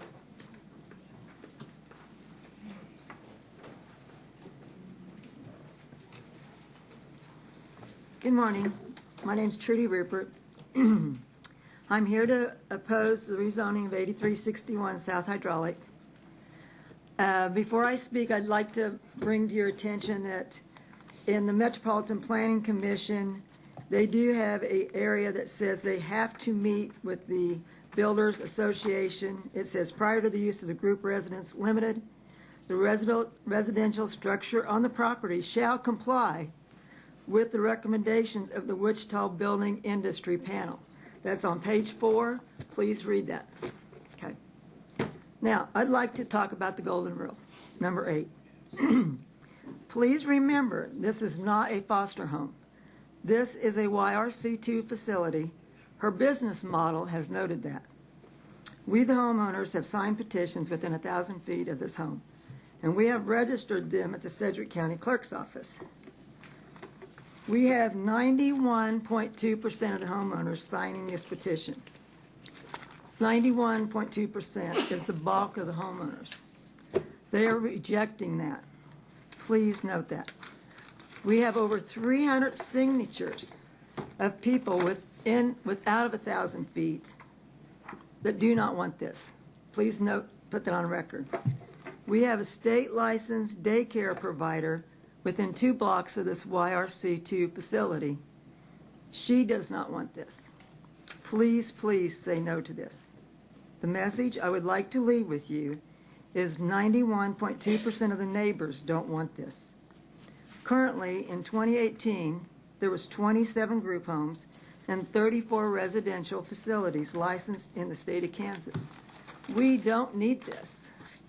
This is a residential, single-family area, quiet and safe. We all live in the area, and we all live in this area, unlike Mrs. Henschel. Living in this area are many widows, single parents raising their children, families, and many retired people. Please, please take into consideration, 91.2% of these homeowners don't want this either. Thank you, and please consider this when making your decision. Thank you very much. I don't see any questions at this time. Do you need these on record, these 300 signatures? We'll give it to the clerk. Okay. Thank you. And these are already filed with the county clerk's office. Thank you. Okay. Next individual is should have ticket number 16. It's Kelly Smith. Please state your name for the record. Hi, my name is Kelly Smith. First, I have a question for you, Mr. Howell. I'm concerned that there may be a conflict of interest because of your son. He's a supervisor at Youth Horizons. We have a representative from Youth Horizons. I just feel like you're questioning your tactics. I think that they're a little swaying. I'm just concerned about that. You said that you had not made a decision, but it doesn't appear that way to us. We're not going to enter into a debate from the bench. Okay. If this home is out of love versus profit, why doesn't she follow the recommendations and fill the basement in? She owns another home in Hayesville, so why not let her adult children who live there come and live in this house and move the Fosters to the better house? Ms. Henschel should not be allowed to potentially risk the health of someone else's child by moving them into a home full of hazards. They speak of frequent inspections. Someone has turned a blind eye and overlooked the obvious because this house has already been approved currently to house foster children, even after professional recommendations have not been met. If there were beds in a park, they would let the children sleep there because there is a lack of beds, not because they care about the kids. I grew up in this system, and I can tell you from experience, there was minimal compassion and no love. We knew it was their job. There was no one to hug, no I love yous, and no comfort in our time of need. I was a victim of child abuse and thrown into a group home with kids who ran away, did drugs, were sexually active, some having sex with neighbors for money, sex with staff members, and also with each other. As an adult, I chose to foster at-risk youth one at a time so they could have a chance. I have experience ranging from amazing all the way to a 10-year-old boy having sex with our dog. It is not only unfair to the children being packed into a home that is not capable of meeting each child's individual needs, but it is also unfair to the neighbors who may be subjected to a constant rotation of at-risk youth. Ms. Henschel's pleas for acceptance have been full of contradictions. They have lacked facts and proof of moving forward with professional recommendations to make this a safe, healthy, and ideal situation. She has reached out on social media for handyman-type people to do jobs that require professionals. She may have a good heart, but she is lacking a good plan, and that is not in the best interest of the neighborhood or children, the children that need more than she has to offer.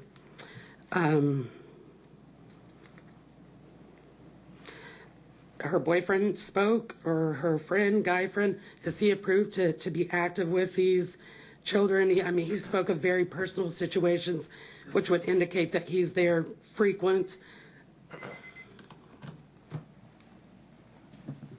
Thank you. Next speaker is Nick Warren. Please state your name for the record.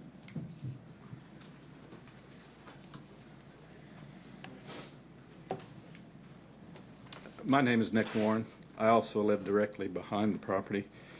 I've been there 32 years. I'm very familiar with the property. I've worked on it many times with the previous owners. Today I would like to submit the seller's property disclosure. This is less than a year old. It's from the auction company that auctioned the house. This report tells us about the 3 sump pumps in the basement, talks about cracks in the floor. I also found it interesting that it mentions the dewatering pump. Now, this pump was put in years ago. It's a large submersible pump right next to the house to the west. It actually drew the sand out from under the basement and had to be shut down. It didn't work. That's mentioned in here. Mr. Kaplan is correct when he says the only fix for that basement is to be filled in. I've worked on it many times. I've been in there many times. You can install enough pumps to pump the water out, but you still have cracks in the floor with water coming through, cold joints where floors meet walls, pipes coming through. There's just no way to keep it dry. Some of that's mentioned in here, and I'd like to submit that today for you to review.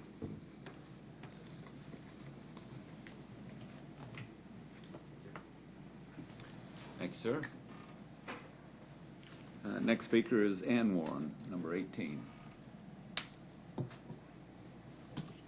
Please state your name for the record. My name is Zona Ann Warren, and I live right behind the people that's wanting to put in this Y2 type home.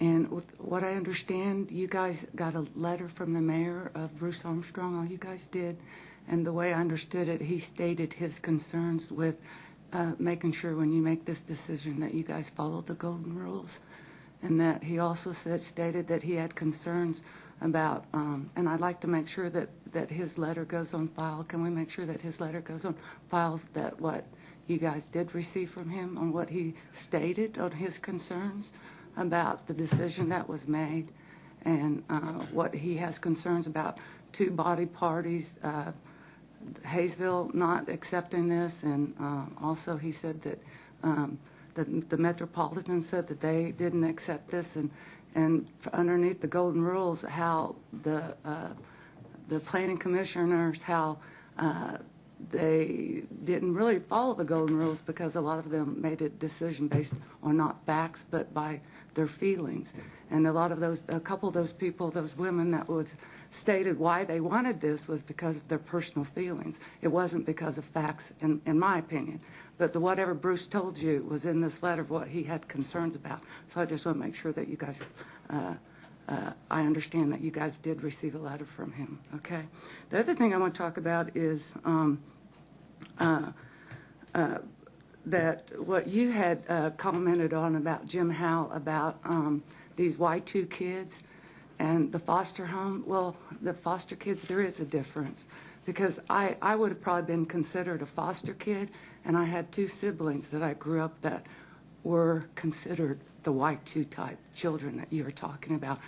And let me tell you what, my aunt and uncle took me in because I was of a different breed than my other two siblings, and they were very broken. They did make it grow up into society, but in society later in life, my oldest sister lost her business, and throughout this I have taken care of, even being separated, but through my life I still took care of my family.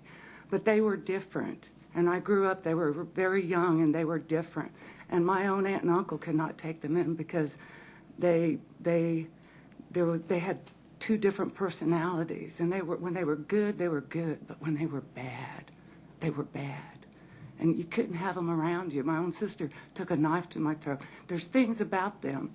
And even at a time when my aunt was deciding to take Patrice, and at the same time they were deciding to take me, and my sister attacked another boy, and then that's when they decided, no, they could not. That she was different, and so was Zoanne. Anyway, I oppose of this. Before you go, Commissioner Howell has a question. Well, thank you, Mr. Chairman. I do want to clarify. So we did receive a letter this morning at 9 o'clock, at the same time the meeting began. I have my computer up, and it popped up right when the meeting began. So I have that in front of me, and it says specifically from the mayor. And I have to read it. I would read it because it's only a paragraph long. So well, let me read it later. That's fine.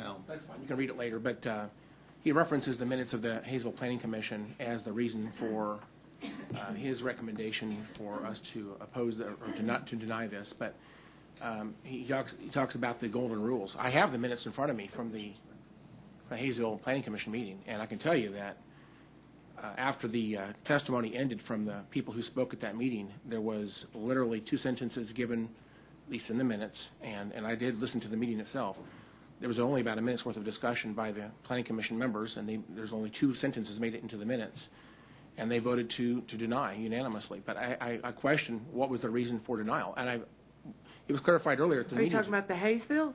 Yes, ma'am. I watched the meeting online, and I have the minutes in front of me. Well, what I understood, it was the one guy when they said going from 4 to 6, and when he heard that, it was 100%. And when you're talking about the commission that was here, just with the city commissioners, the planning commissioners, those women spoke of how they grew up in that and got very emotional with that. If you don't mind, let me clarify. I'm talking about the Hayesville Planning Commission. Okay. And one of my concerns and questions actually is to them, and they're not. I don't think they're here today, but I have two questions. Number one, it appears to me that the mayor is speaking on behalf of himself, not the Hayesville council, because I don't think they actually voted to have an official position of the council. So this letter today I received at 9 o'clock is from the mayor himself as an individual. But the Hazelville Planning Commission did not actually stipulate any rationale as to why they recommended denial. And that's concerning to me. So What I understand is by the golden rules they went by it. Well, with all due respect, I listened to the meeting, and I have the minutes in front of me, and it doesn't say that. So Okay, well, I guess you can ask him to verify it with you. Thank you very much. Thank you. Next speaker is Conrad Bush, number 19. Please state your name for the record, sir. I'm Conrad Bush. I'm a small general contractor and a certified home inspector. I've done work on many of the houses in that area for the last 10 or 15 years. Quite a few of them from mold and water damage. I've been in the questioned house here. There was major mold problems in it the last time I was in it, even at the time of the auction. I'd heard that she's had it inspected and all, but I don't believe she had because with the mold inspection is very costly. And then the remediation from that is even more costly than that. The mold offhand causes not only respiratory problems, but neurological problems in some people. So to put kids in there is kind of a very dangerous situation. I've helped out a lot of kids myself over the years, some good, some bad. It's like I said, it's just a highly volatile situation in all aspects. I just recommend that if they try to go through with this and all, to make sure that the health of the kids are brought up more than any dollar amount in front of them. I can go on for hours and all, hearing some of the other what everybody else has spoken about here and all, from good and bad kids to the health stuff and all, but I just recommend that they get it properly inspected better before you guys make a decision. Thank you, sir. Next speaker is Tanya Ridpath, and it's have a note here, last if needed. Do you want to speak this time? Okay. State your name for the record. My name is Tanya Ridpath. I live at 1500 East 86th Street South, just 2 streets down. First of all, I want to remind everybody why we're here. We're here for rezoning, and we need to get back on track with that. I understand what we're here to rezone, but that is what we're doing here. That's what this meeting is for, okay? We need to set our emotions aside. This is a very difficult situation, and nobody's here to pass judgment on anybody. Ms. Henshaw lives in that property now, supposedly. I never see a lot of traffic unless it's a weekend. But the point is, she can have 4 children there, okay? And that's fine. My problem, which has been this whole time when I do get up and speak, is working in the industry with Security First Title for over 15 years. She can turn around and put another structure on this, just like Mr. Howell said, okay? And I got told in one of the meetings, oh, no, that can't happen. Yes, it can. My husband's a contractor. I know what it takes to get a license. I know it has to be approved. Sure, she can put another structure on this building. She has plenty of space, okay? Also, what's going to happen when this does pass and that happens and another business comes around? This is a business, okay? She has a business plan. It's of record. Remember that, okay? And it does state YR2C. That's a facility. This is not a foster home. I don't care what laws have changed, the state have said about YRC2, okay? This is still going to be a facility, not a foster home. That's what she does in Hayesville. That's what she does there right now. Continue doing it. I got no problem with it. I've lived there for 15 years with my children. I plan to retire there. Here's my problem. If she chooses to build something else on the structure, I want to make sure that it stays compliant with what we have. Go down the street, 95th and Broadway. Here's a strip club. Here's residential houses. What happens when this doesn't succeed? What happens when she's finished with it? What happens when you guys change the structure of our area? right now. That's what you need to be thinking about. That's what you're doing. That's what we're here for. You're going to change the structure of our area. I love kids. I help out a lot. I don't have a problem with that. That's why I've set this all aside. I'm fine with what she's doing in there right now. I see it. So I just ask you to please take the time and think about the changes that you're going to make today with this property and what can happen later. Not anything else but what we're here for, rezoning. We're not passing judgment on anybody. Thank you for your time. Thank you very much.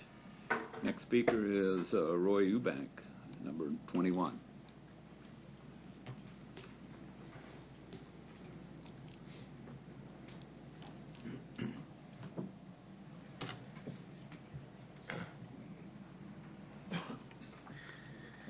Hello, my name is Roy Eubank. I live at 8349 South Victoria.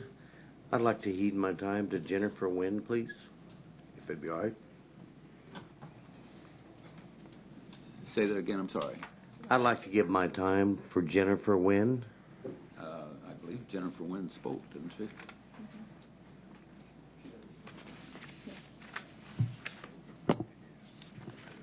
Did we not already have Jennifer Wynn? We did. Yes, I already spoke. He's wanting to yield his time. I could speak more. I have no problem with that. Now, we've already had her speak one time. Do you have something you'd like to speak to? Yes, my wife and I, we bought this house in 2002, and we've had some water problems, but we keep it down.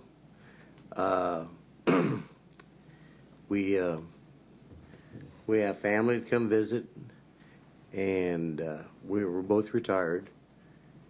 We're concerned about this because there's no lighting on the streets, and on the hydraulic there is the house is about 100 feet from hydraulic, and the traffic along there is 55 mile an hour. People do 60, 65 mile an hour. And if they get out on the road, they'll be hit, killed. There's already been one killed out there, about a block from there. And we're just concerned about the occupants of the home, and it's not a safe area. That's all I have for this time.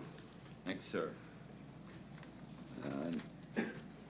Number 22 scratched off. Number 23, Larry 80.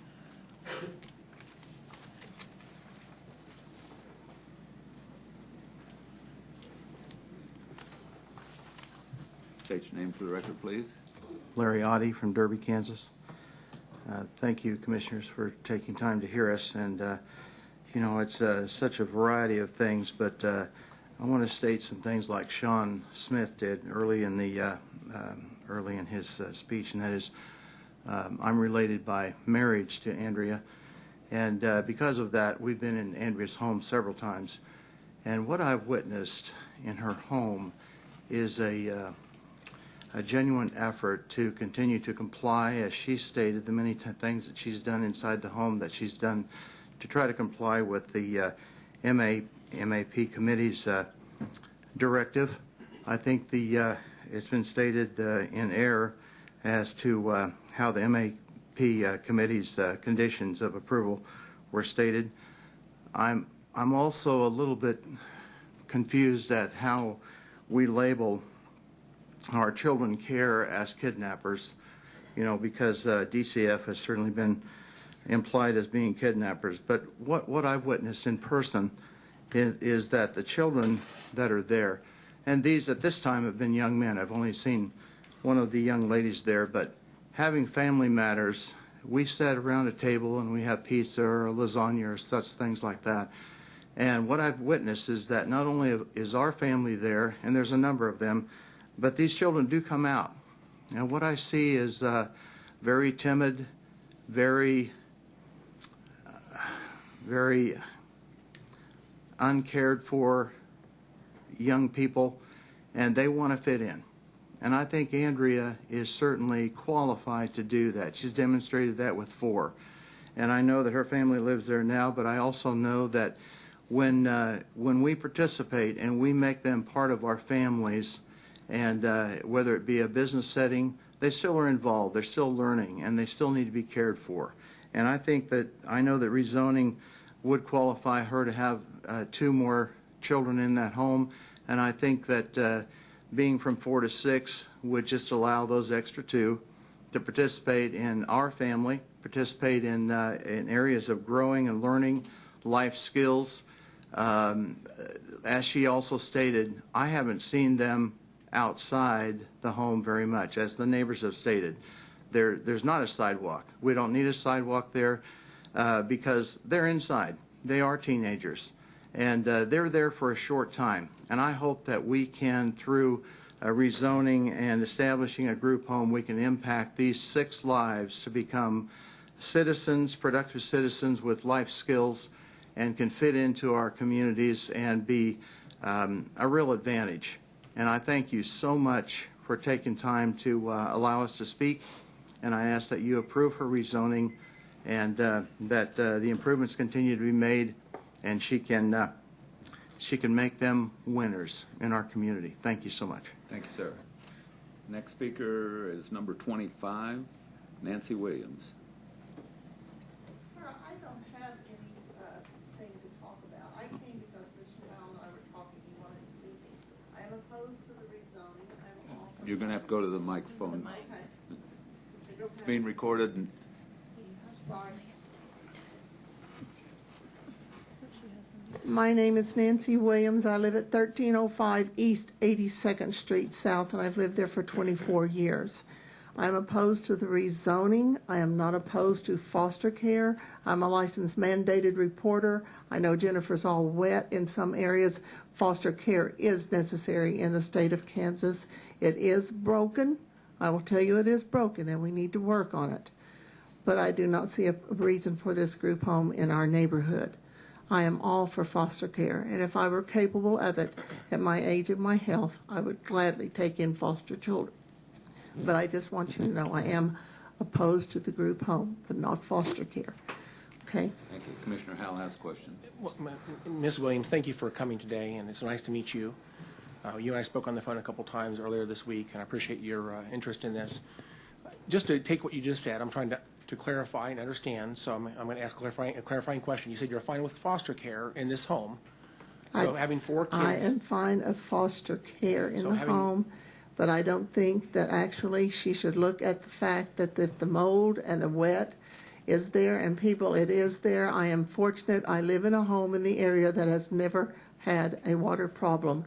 That's my clarifying question, please. So you're okay with having 4 foster No, children? don't put words in my mouth, Jim Howell. You know what we talk about on the phone. Sir, I'm going to leave because we got into this argument on the phone.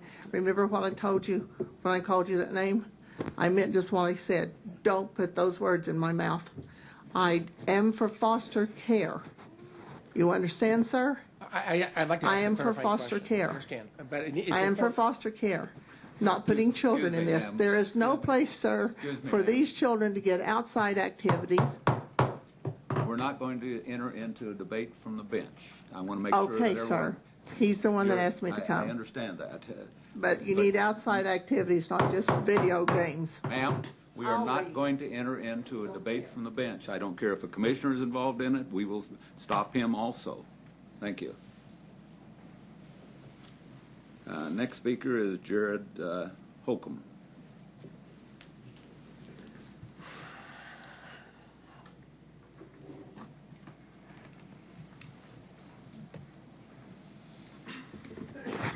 Hello, I'm Jared Holcomb. I'm the Vice President of Youth Horizons. I appreciate you guys having me here today. Last time I was here was in 2016, where Youth Horizons received the award, actually, for our group homes and the care that they were doing in Sedgwick County. So I appreciate that. I didn't think I'd be here a couple years later trying to defend YRC2s and the kids that we're trying to help and house there.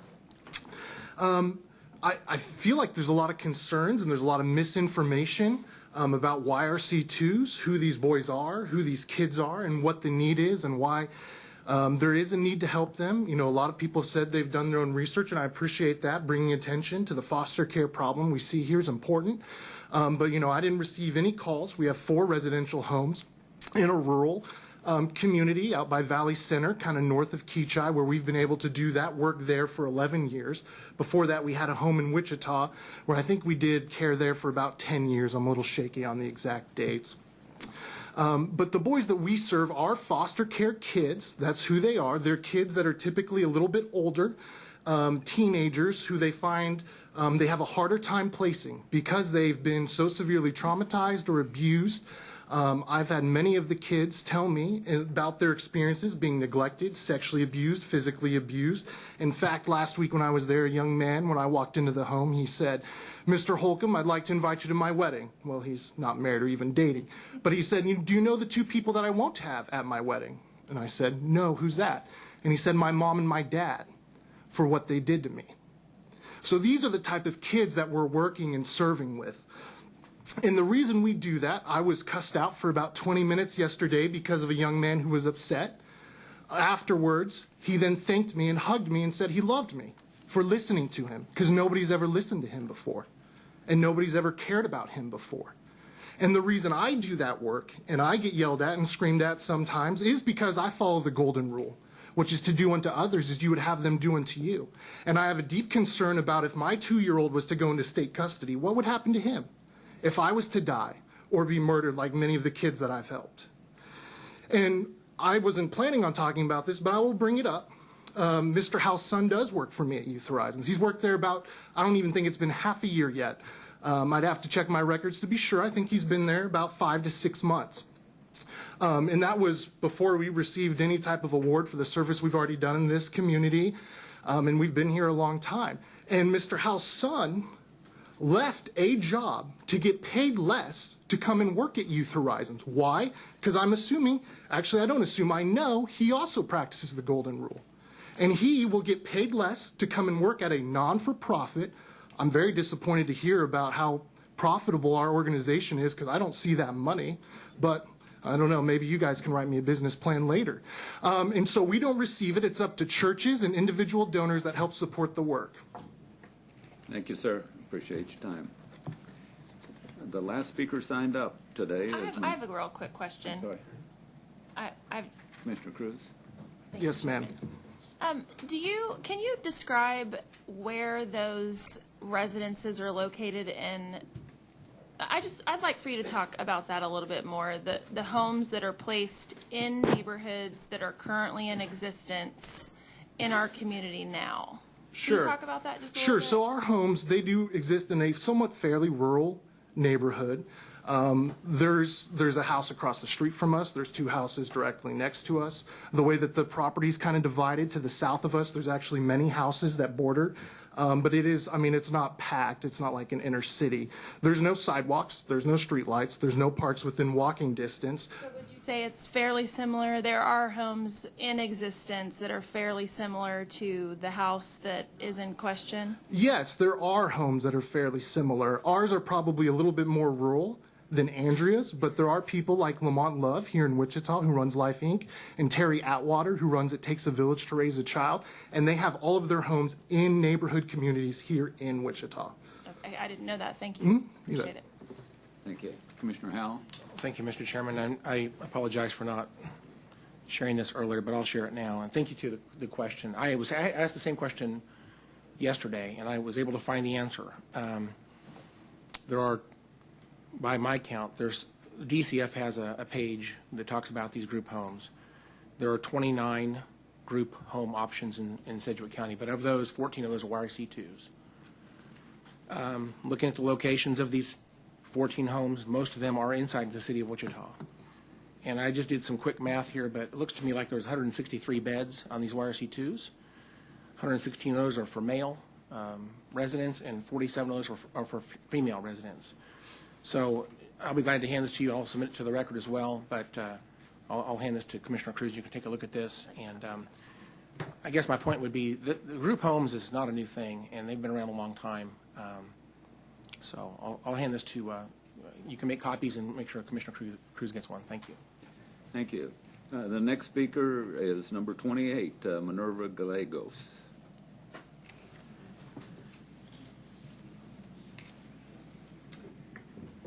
Hi, my name is Minerva Bring the Gallegos. mic down. Oh, sorry. My name is Minerva Gallegos, and I am here in support of Andrea, who I've known for a little over 10 years now. She was actually my social worker when I was in foster care. I also want to represent myself and the many others that I know that are out there that need somebody like Andrea. Need somebody to support them, to hear them, somebody that's genuine and noble, that will do things straight from the heart. I've lived in numerous group homes and foster homes around troubled kids of different backgrounds, and I can say one thing is that they all had no guidance. Not one person that cared. And I had many people who I remember would tell me, I wish I had a social worker like you. She would drive me around anywhere I needed, take me to visit my mother every Friday. And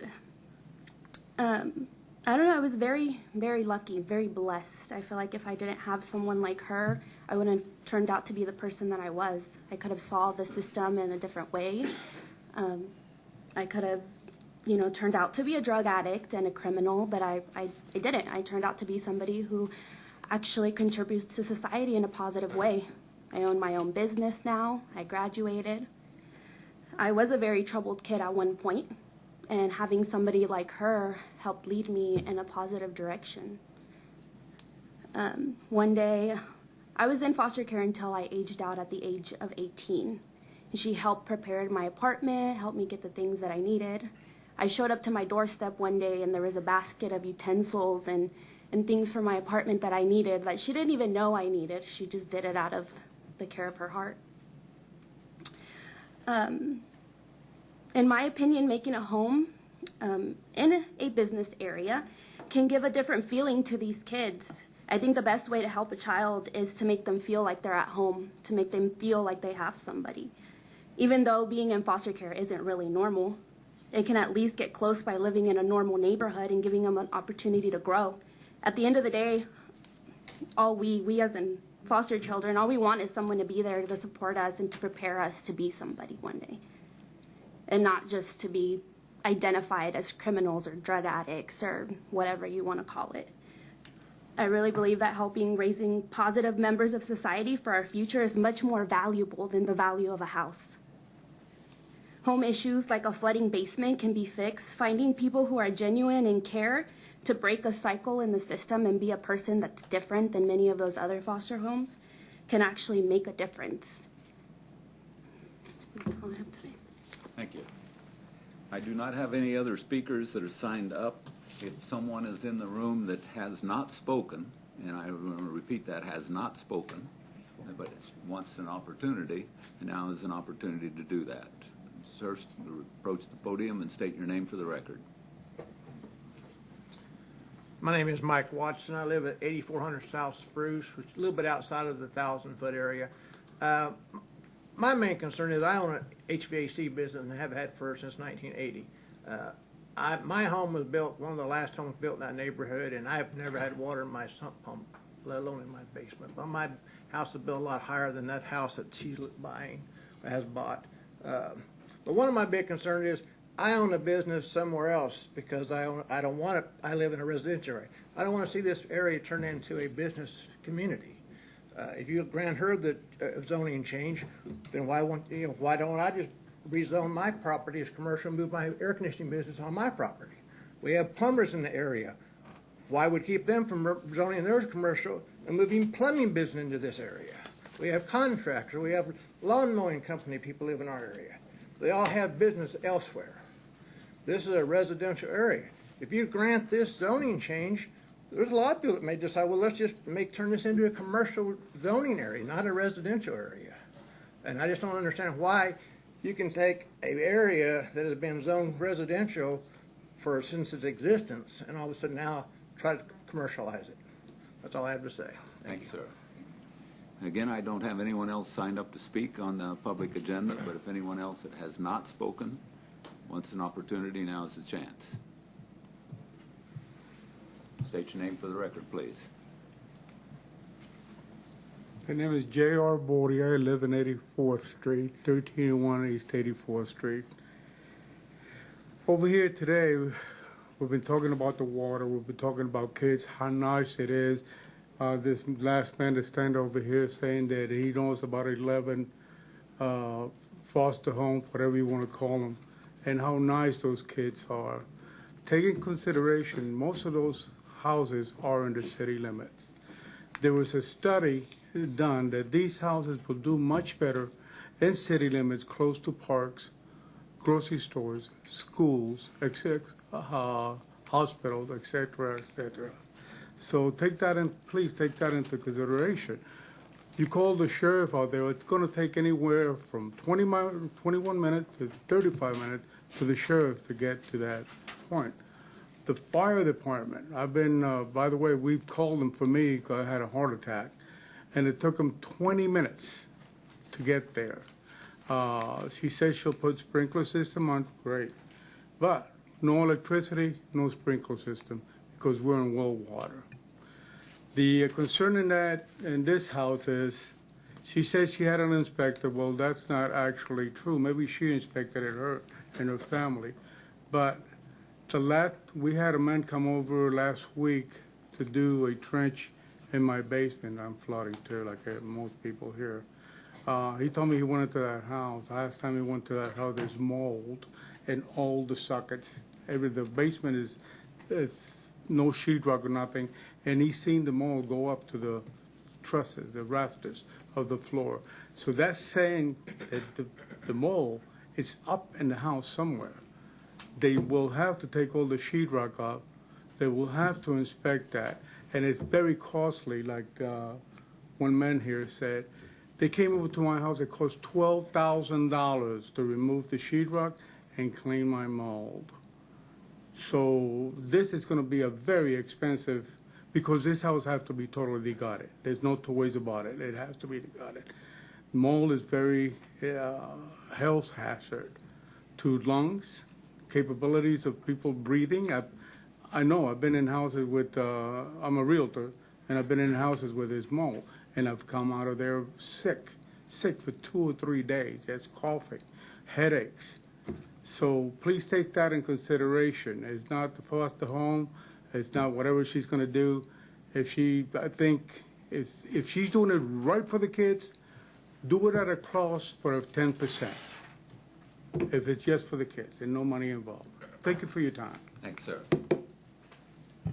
Again, I don't have anyone else signed up to speak, but if anyone else is in the audience that has not spoken to this time, I'll give an opportunity. Anyone else? Final choice. At this time, I'd bring it back to the bench. Commissioners, do you have anything to say? Commissioner Meitzner. Hey, thank you, Mr. Chairman.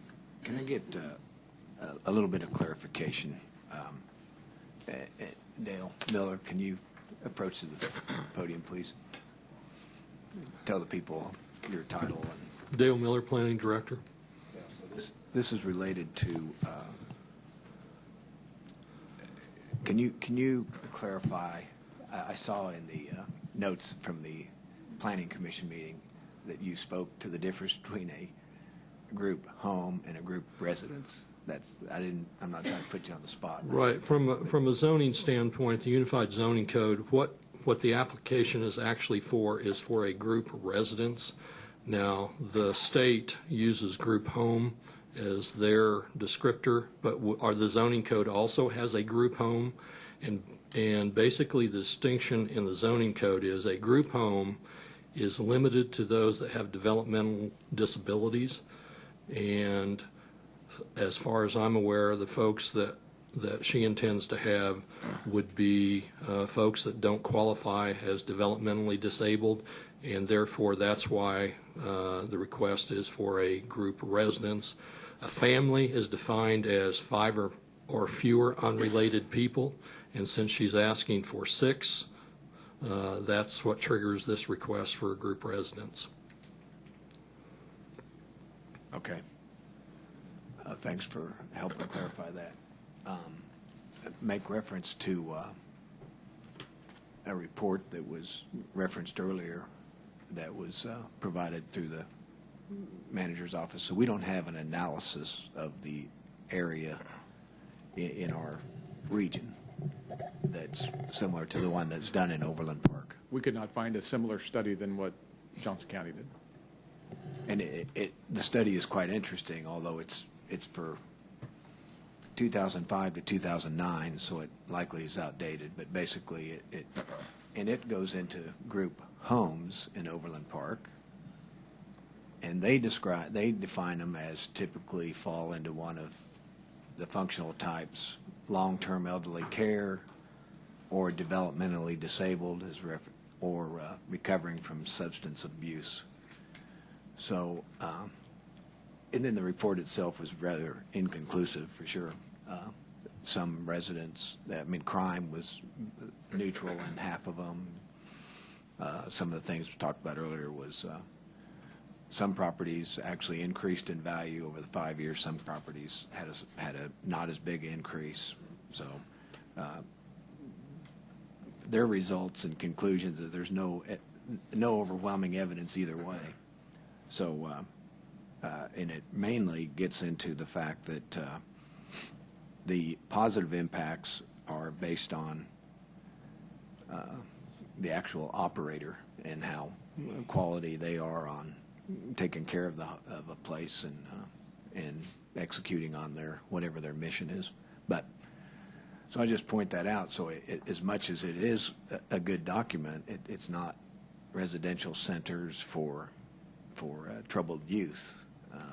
So again, it's a good report. I like it. It's kind of interesting, but it's not as relevant, I don't think, to what we're talking about here. And it's too bad we don't have one here. But and I was looking at the one we just received. And the majority of the beds are among a few. The Wichita Children's Home, obviously, I'm very familiar with that, and actually supporter of that. And in some others, a couple others, or the majority of the beds, it sounds like they're run as a business and as a company, or as a nonprofit, whatever. So I just pointing some of that issue, or not, that information out. And Dale, thanks for clarifying this residential versus homes, which is, the whole thing is kind of confusing. So thank you. I'll yield to the next comments. Commissioner Cruz. Justin, can you approach? I have a couple questions for you. So earlier, Commissioner Howell had talked about what the Planning Commission's actual recommendation was, and there's so much information here that I can't seem to locate it. Could you read that to me? Sure, I'd be happy to, Commissioner Cruz. Again, Justin Wagoner, Assistant County Counselor. And I think this would also clarify some of the comments that Mr. Kaplan made on this matter. I'm going to read from the minutes, but I guess the summary is what Bob Kaplan was indicating was that the motion was to approve the conditional use and to also require that the basement be filled in. I disagree with that. What the minutes would reflect, in my conclusion, again, I'm going to read through them here in a bit, is that there was discussion about having to fill in the basement. Planning Commissioner Warren said he didn't want to have to require her to fill in the basement. He instead said, I want it to be up to standards that MABCD considers acceptable, essentially. And he left it to the discretion of the MABCD as to whether the basement be filled in. I'll read you the minutes portion. Commissioner Warren had asked Ms. Henschel, the applicant, if she was okay with the alternate finding, that being the alternate finding of Metropolitan Area Planning Department staff, which said that if they did recommend approval, the basement should be filled in. She stated that she does not want to be required to fill it in, fill in the basement if she can find another solution. Yes, otherwise she is in agreement with the standards. Then Commissioner Warren stated that he does not have a problem if she can find an alternative solution, but it needs to be verified by an independent group. He then asked me, and it says that I suggested the language be changed to approved by MABCD. I believe the thought process through Commissioner Warren on that was it wouldn't make sense to have WABA determining if those standards were okay or not. It would make more sense to have MABCD determine if the standards were sufficient. I fast forward a little bit here to when the actual motion was made. It says, and it was made by Commissioner Warren, to approve as recommended by staff with a modified condition that allows MABCD to approve basement waterproofing instead of WABA committee. And so I think what's in front of you today is and what's in the resolution language would have you, if you took the recommended action, would be to approve this, and one of the conditions, condition number 1, would be that the residential structure on the property shall include measures against groundwater intrusion deemed to be appropriate by the Metropolitan Area Building and Construction Department. So that would be a condition of approval at this point in time, again, on the recommended action. Okay, thank you. The other kind of points that I want to make out, there's been a lot going on, and I'm trying to take it all in. I guess a couple of things that I get it. We have this list of golden rules that we need to, and this is more general. I don't really have a question for you if you want to. Oh, sure. Thank you, though. Thank you. The golden rules, and in fact that we are set to go by, I feel like doing this for the short amount of time that I have been doing this, as you well are aware, it's based on interpretation. I mean, there's language for and there's language against. A couple of things that I just kind of want to ask some folks. There are kids currently living in this neighborhood, correct? Kids not in this home, just kids, for lack of a better word, normal, I guess. There are kids living in this neighborhood that are not. So the idea that there are no sidewalks. Do people walk in this neighborhood?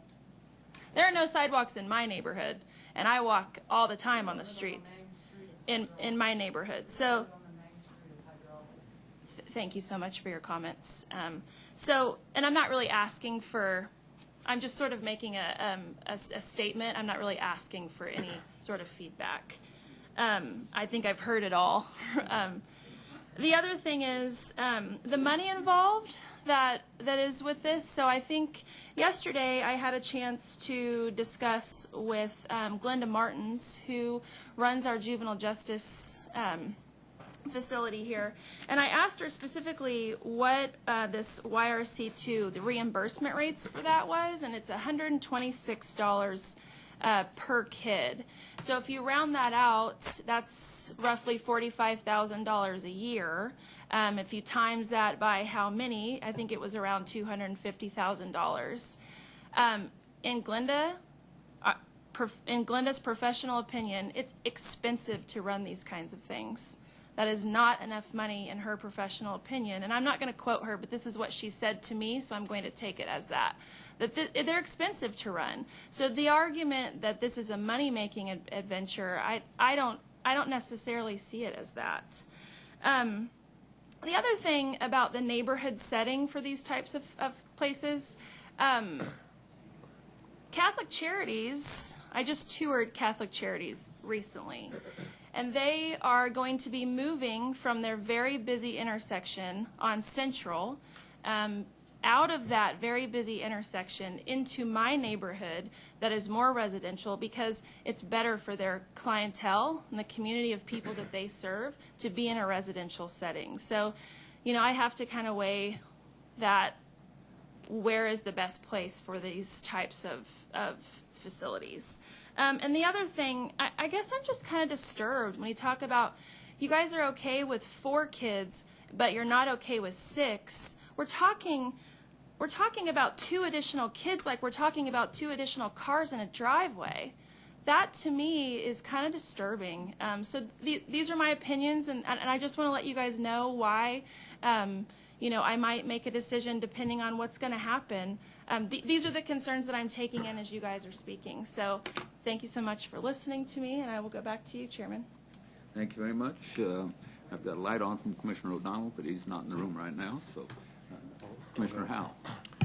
Thank you, Mr. Chairman. I did hear a couple comments in the last little bit of the testimony I'd like to have clarified. So I see the sheriffs in the audience. And with respect to public safety response, one of the documents I said I would submit for the public record, which I still have in my hand, but I'll hand it in, and I think there are copies out there.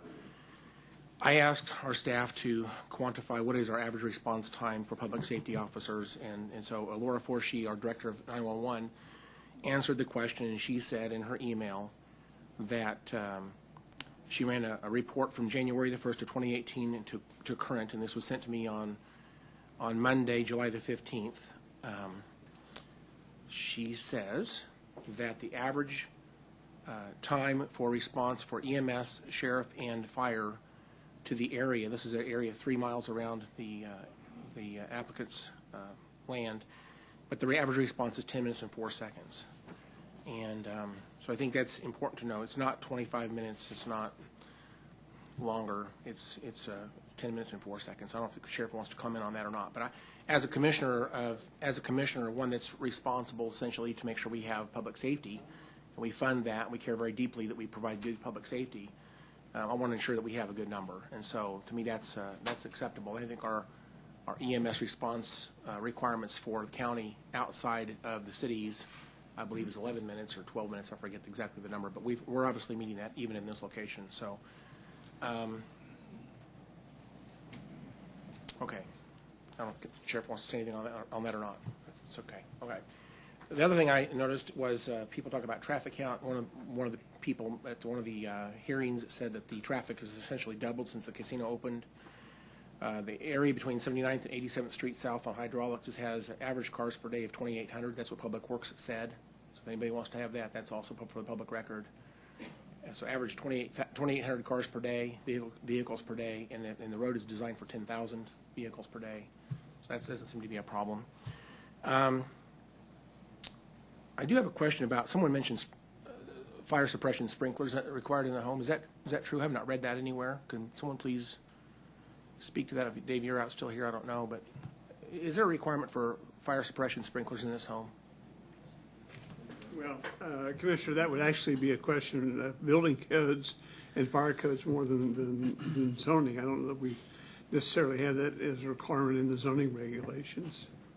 I know Mr. Labram. See, the Director Labram's in the back. Maybe he can answer the question.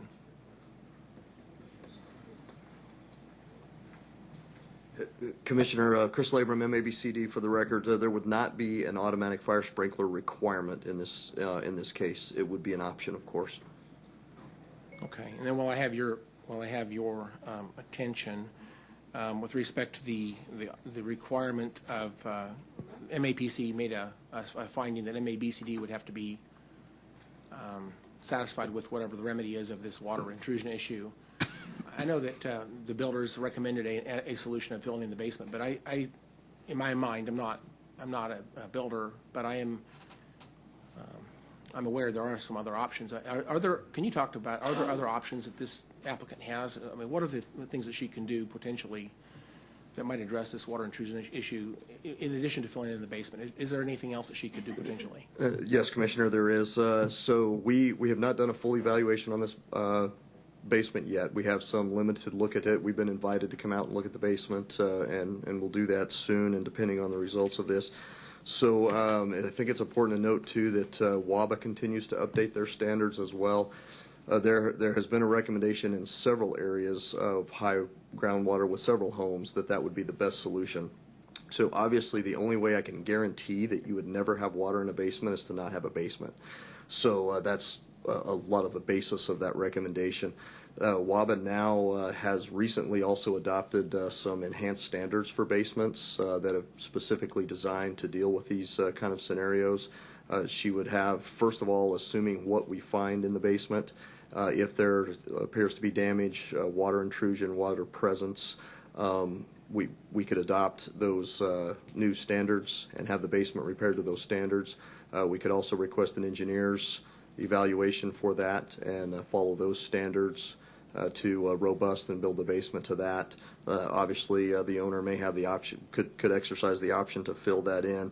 If we leave the basement as is and a repair is in order there, there's also things that could be done, such as a water alarm, etc., that would alert them to the presence of water in the basement, some added safety measures. So to bottom line answer your question, Commissioner, there would be a lot of options available to us.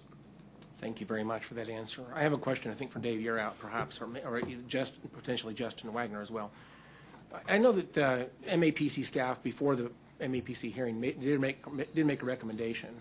Yes, sir. But in light of the fact that MAPC did vote, should we consider the recommendation of MAPC staff at this time? That's a factor, as identified in the golden standards, that you take that into account along with everything else, including the testimony on the record. But you're Your action is actually to respond based on the record from what the recommendation of the Planning Commission is, which is approval with the conditions outlined in the draft resolution you have. One of the testimony, one of the people testified a few minutes ago that the reason that they said, the reason that the MAPC staff recommended denial was the golden factors. Can you please clarify, I think I heard it earlier, but please clarify, what was the rationale for the recommendation of denial? Our recommendation was evaluated based on the condition of the home, because the home itself, given the history, but the applicant identified that the intent was to establish that home for the business of the group residence as it's defined in the zoning regulations. Our recommendation was based on the history and the rationale given, and then we outlined that within the golden standards, which we do on every recommendation that's prepared by the staff. What you have is a decision by the Planning Commission, a little bit different, and they did not necessarily articulate findings to support that, but the comments and discussion within the minutes could be extrapolated from that perhaps. But if there's a feeling that from the board that you have inadequate information in front of you, that probably the best solution is to ask the Planning Commission to clarify why the recommendation was made the way it was, because that's really the issue before you today. Right. So I guess my personal comment would be if this is ultimately not approved or denied today, and it goes back to MAPC, I would ask them to be more clear on their motion as it ties back to the golden factors. Because as I listened to the meeting and as I read the minutes, again, I see this conflict between the current condition of the home that I think can be repaired. I think we've heard that. There's options there. If that's remedied at that point, what are the reasons for approval or denial at that point? I would like to have MAPC at some point, if this goes back to them, clarify what's left, because we don't really have a lot to go on other than a lot of testimony from people. But in terms of staff or MAPC commissioners, I'm not sure I can do that. I have one more question, I think, for Justin, and that is just to clarify. I've heard people say the word, this is a zoning change, and I understand right in front of us it says it's a conditional use consideration. So can you please explain the difference? Or this is rural residential. I assume it's going to stay rural residential. It's not single family. It's rural residential, and I think we even have some allowances for home-based businesses by right in rural residential zoning areas. Can you please talk about that, and what is the difference between a conditional use and a zoning change, please? Sure. And you're correct. What's in front of you is a conditional use. This particular property is zoned rural residential. A group residence limited is identified as a type of use in the zoning code through which a conditional use on rural residential property can be applied for, considered by the Planning Commission, and ultimately potentially the governing body as well, just like this case has been. And really it's indicated that use can be placed on that property, but it follows the same trappings as a rezoning, if you will. This is so it is a zoning matter. Conditional uses there are statutory differences between how they're described, but in terms of all the trappings that are in front of you in the zoning code, there's really not a major difference. Does that help answer your question, Commissioner? It does, but let's just say for understanding, let's say that one of the conditions is that this basement water infiltration issue must be remedied. And let's say that this is ultimately approved and she begins to use this property that way, but then later on the problem reappears. Could this conditional use be revisited or revoked based on a change in the future condition of the home? Yes, and it's actually on the resolution that's in your backup materials that's proposed in front of you today. It notes in item 4 that if the zoning administrator finds there's a violation of any of the conditions, which would include condition 1, which the groundwater issues in the basement, if that's not being complied with, or other conditions. There's 2 others that are indicated in this, plus there were, I believe, some additional ones as in part of the staff materials. Then the the zoning director can, with the concurrence of the planning director, declare the conditional use as null and void. So there is that possibility under the resolution, and that doesn't happen very often, but it is a possibility, Commissioner. Very good. I see that Commissioner O'Donnell has questions. I'll stop for now. Thank you. Thank you. Commissioner O'Donnell? Thank you. I actually don't have questions, Justin, so you're free to. Thank you. You're free to go. It was referenced earlier. I got an email from the mayor of Hayesville, and I expressed to him that, or to his secretary, that I would read that so everyone knows where he's coming from. But it says, Dear Commissioner O'Donnell, as mayor of the city of Hayesville, I'm writing today to ask that the Sedgwick County Commissioners follow the recommendations of the Hayesville Planning Commission and the MAPD in denying the conditional use permit for 8361 South Hydraulic. After reviewing the minutes of the Hayesville Planning Commission and MAPC, it is clear that the requested use does not meet the golden rules practiced by both organizations. The staff report addressing these issues showed that the property does not meet the requirements for approval of a conditional use. Thank you in advance for considering these concerns and for your anticipated support of both the Hayesville Planning Commission and the MAPC, he means MAPD, but MAPC's recommendation to deny the conditional use permit. Very truly yours, City of Hayesville, Bruce Armstrong, Mayor. So I know it was said earlier that the mayor was not acting in his official capacity, but he was, with this letter, acting in his official capacity as mayor and speaking for the Hayesville Planning Commission, just to clarify any confusion that might have been said earlier. So I just wanted to clear that up and read the mayor's letter. Thank you, Mr. Chair. Thank you. Well, a number of things have been said today. We don't have a motion yet to discuss, but a couple things that I want to make sure that we address. First of all, we want to make sure that what we're doing today is focused on land use. That is what the total sum of the discussion should have been during this. It should not be focused on the need for a group home. That's not what we're discussing. And I'll be one of the first people to tell you that I'm in support of anything that we can do for our kids. If you look at my history, I'm president of Vandenberg Air Force Base Little League. I'm a youth soccer coach. I had 30 years for the Boy Scouts, taught at North High School for 11 years, on the State Board of Education, and was the chairman of that. So my history is taking care of kids. I want to make sure that everyone understands that I do care what happens to kids. The other thing is that I really want to make sure that there was not prejudgment in what was going on today, and I tried very hard, even though I sat through the MAPC and received a lot of information from a lot of folks on this, not to prejudge.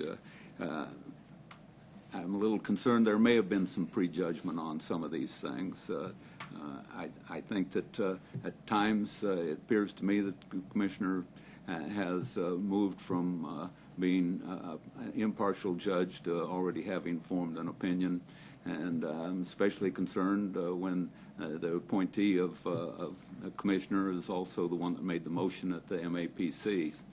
So I don't know exactly what's been happening behind the scenes, but I'm a little bit concerned at that. Also a little bit concerned about the ties with Youth Horizon. So I want to make sure that as we move forward, the decision that is made from this panel today is based upon zoning, on land use issues. And as I said, I've heard a lot of people that are very concerned about taking care of the youth. And again, I'll reiterate, I care about taking care of the youth. I also care about making sure that we follow the golden rules and we make a decision that is based on law that we can substantiate. So those are the comments I'd like to make. Commissioner O'Donnell. Thank you, Mr. Chair. I would like to make a motion right now. I would like to take option number 2, which is to deny the conditional use permit. And a few of the reasons why that would be, I just read the mayor's letter, but it's in regards to the conformance of the requested change to the comprehensive plan or other plans or policies being utilized by the county. In this case, it's because Hayesville's Planning Commission considered this conditional use and unanimously recommended denial. I try to respect, obviously, all the cities in my district, whether that's Wichita, Hayesville, or Clearwater, and try to work with their boards as much as possible to make sure that we're planning what's best for them in their future and working with them and listening to them. The second reason is the opposition or support of neighborhood residents. Having above a 91% protest of more than the 70 neighborhood properties, that's actually 4.5 times the 20% threshold that's set by state statute. Another reason why, Mr. Chair, is that the MAPD staff recommended denial. They don't take that job lightly. I respect what MAPD staff does, and I think they are very serious in their job, and they take it very seriously. And then the other reason, Mr. Chair, is that the MAPC's decision did not focus enough on this as a land use matter and whether a group residence use would be compatible with the neighborhood and existing amenities or lack thereof. After viewing just these factors, it's my belief that it would be appropriate to deny the proposed conditional use, and I move that we override the recommendation of MAPC and deny the conditional use permit. Thank you. Commissioner Cruz? Okay, so I have a real quick question. So if this passes, then it's null and void. There's no, I guess it's for you, Justin. I just want to make sure I understand what I'm voting on. Sure. So his recommendation is to deny the Planning Commission's recommendation to approve. That's correct. And if it were approved, it would require 4 votes. If it would be approved, then that would be a final decision of the Board of County Commissioners. So if it is not approved, what happens then? If it's not approved, if Commissioner O'Donnell's motion is not approved, then any of the other commissioners or Commissioner O'Donnell as well could make another motion for one of the other actions, whether it would be to approve, which would be follow the recommended action, whether it be referred back to the MAPC, or to approve with amended conditions. Okay. Thank you. First of all, we need a second before we get further discussion, and so I will second the motion. Most of you probably know that I served on the Metropolitan Area Planning Commission for 9 years, so I'm fairly familiar with land use issues. And this is a land use issue. And I know that we've got to separate the emotions from this from what the actual facts are of what we're dealing with today before this board. And so that's the reason that I'm going to second the motion. And Commissioner Howell, do you have a comment? Yes, sir. Thank you. I understand the motion, and I'll just say up front, I would be voting no on this. My preference would be to send this back to MAPC, but we'll see what happens after this vote. If it doesn't pass, we will. I'll probably make that motion. But I need to address a couple of things that have been raised. Number one, my appointee to MAPC is Chuck Warren. That's true. Chuck and I think I've talked about one time in the last 3 years. We've not talked about this at all. I don't control his vote. I don't ask him his opinion. I don't tell him what to do or even give him my opinion. He is independent and autonomous. And so I appreciate his good work over there. I think he's well respected on the Planning Commission board. He's a very, very smart and hardworking man that understands these issues deeply. And I think he does a great job. So I would like to clarify that his making a motion has absolutely nothing to do with my making his appointment. So let's be clear with that. Second of all, it was raised that my son works at Youth Horizons. That is true. He's been there for a few months. I think he does a great job. He used to be a jail deputy, worked for the Sheriff Easter. I think he did a good job there too. He left there and took a cut in pay, and his rationale at the time was he wanted to minister to children, and that's why he made the move. He's making less money, but he loves his job, and he's working, I believe, third shift at one of the group homes out there. I think there's 4 homes, and I think he's the supervising adult, if you will, that's in one of those 4 homes, and he has stories about these kids, and he's not told me that I should take a particular action today. I just had that reference point. So again, I care deeply. I think everybody says we all care about kids. We all love these foster kids. I'm not going to accuse anybody of not loving children or not being for foster kids. I think we all agree on that. But I think one of the Commissioner Cruz actually made a point. We're talking about 4 kids versus 6 kids. These are the same kids. And I wish it's like the Child Advocacy Center. I wish we didn't have to have foster kids. To Jennifer Wynn's point, I wish we didn't have to have foster kids. It's a reality of our culture, of our society. I am not There's no easy answers. I'll just say that. There's no easy answers. These foster kids, it is a reality. And these are kids that would be better off in a foster home if there were one. And the state has recognized the fact there's a lack of placements for these foster children in the community in foster family homes. I believe that, if I understand correctly, that's what the applicant has been doing with these 4 girls for a while, and she could continue to do that in that home, regardless of her action today. That could still continue to be the activity in that home. She's been having 4 there, and she can have 4 there going forward. DCF ultimately does have a say in this. She's got to be licensed. She's got to be inspected. There are requirements. In fact, I have an 18-page inspection document from DCF on how they inspect these YRCs, and it's about structure and how they provide for these kids. It's a very extensive checklist, and I understand from talking to one of these YRC2s, they told me they're inspected, generally speaking, about once a month. So we're talking about going from 4 to 6. There's a lot of emotion in this room about going from 4 to 6. If this is denied today, she can do 4. Same kids.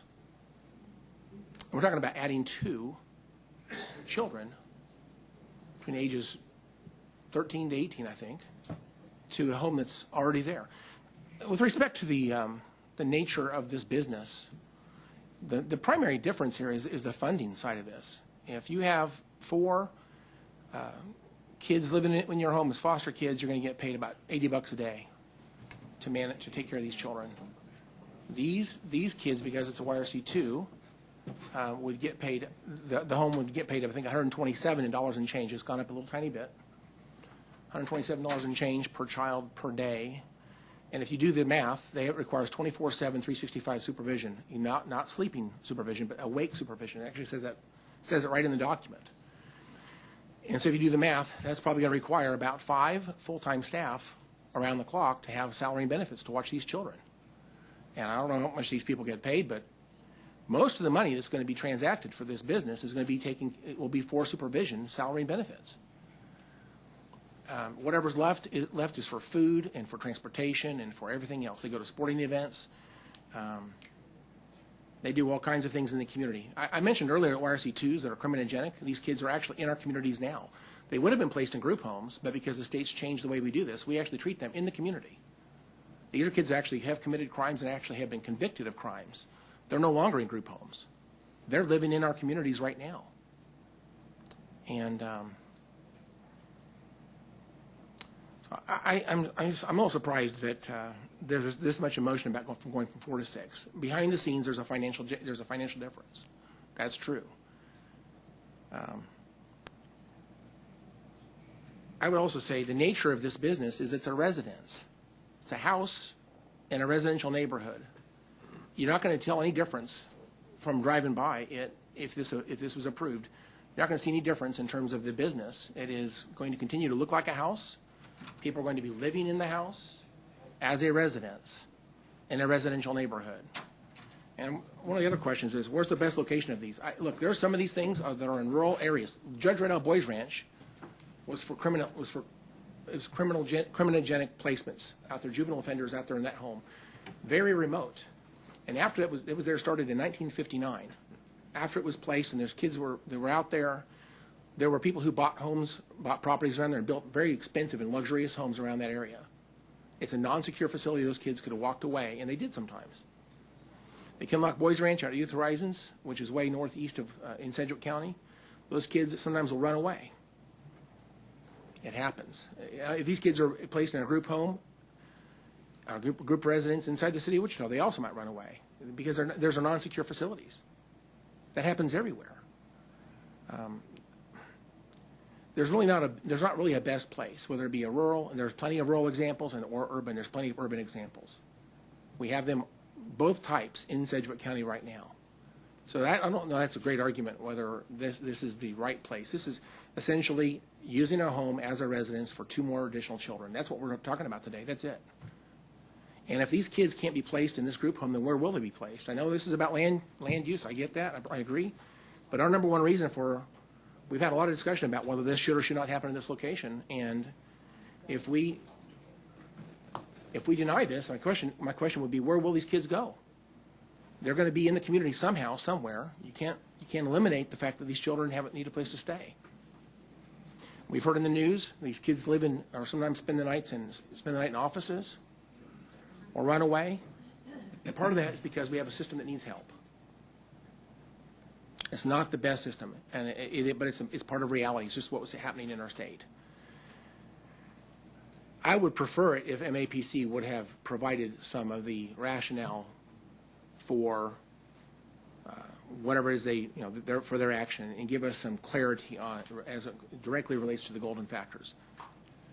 Hayesville, in my opinion, should have done the same thing, but they didn't. They just gave a couple of short sentences, and they recommended denial. I talked to some of the people about whether or not, why are they against this? And a lot of the reasons are there's a lot of fear that they think these kids are criminals. And if I simply say these are children in need of care, they're SINK children in need of care. They come from abused and neglected. They're abused and neglected children from homes in our community. They're foster kids. That changes their sentiment completely. But many of these people were told these are criminal children, and that's why they signed on, I believe. Anyway, with that, I'm going to oppose the motion today. I think we should send this back. I have more I can say, but that's something I've said too much already. Thank you, sir. Thank you. Commissioner Cruz? Oh, this is hard, huh? This is not an easy decision. One thing that I just really want to say, and I mentioned it the other night at the Riverside Association when they were talking about homeless people putting up tents. And I'm not trying to compare the two, but I think what's lacking in our community is connection. And there are 4 children who already live in this home, and I wonder how they're treated. I wonder, because of such opposition to just 2 more children in this community, I just wonder how we're going to treat people. I hear a lot of people that are retired there. Maybe take an active interest in your community. It's important to help those who need help. Even just a smile or a friendly face can change someone's day. I'm just kind of troubled at some of the comments that have been made. It seems like there's a lot of anger. It seems like there's a lot of, I don't know, it's just very emotionally charged. And like last week with the flooding, a lot of decisions aren't made based on facts. They're based on emotion. And I think we can all agree that people have made decisions based on emotion. So that's my, I'm struggling with this, to be honest, and I just want to make sure that, people aren't shocked when I vote the way I vote, because I'm troubled by this. Because if anybody else came in and wanted to put something in a different home that maybe didn't have basement issues, my basement flooded. I had to rip it all out. I had water in my basement. The fact that there was a child who was troubled by that, I get it. My children were living in the same thing. So I am not new to this situation. I do also know that I had a room that I had 3 different contractors come out and talk to me about, and I got 3 different opinions. Professional people, all licensed, giving me 3 different prices, 3 different timelines, 3 different ways to fix my problem. So saying that there's only one way to fix this, I don't think is correct, and I don't believe that. So that's where I'm at with this, and back to you, Chairman. Thank you. Commissioner O'Donnell? Thank you very much. I think we just need to clarify a few things. I keep hearing there's a lot of emotion, particularly, and I respect Commissioner Howell, but it seems like you have a lot of emotion in this deal. I've been trying to be very calm, collected, listening, giving facts. And to what Commissioner Cruz said, I get that. Maybe there were some comments that weren't good, but let's look at the golden factors. Let's look at just the fact, is this the right place to put it?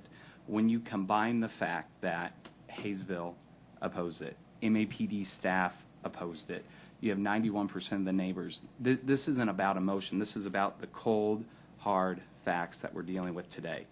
And I hate the fact that there's emotion on the bench. We should not be emotional about this. We're in a quasi-judicial setting. we need to be looking at the facts, like Chairman Dennis said, who knows more about MAPC than probably anyone in this room except for the staff members that are here. Were you on that 8 years, Chairman? 9 years. 9, okay. I didn't give you enough time. Sorry, 9 years you were on that. Another thing about the basement issues, this isn't a normal type flooding issue like what normal people go through. I've been in that home.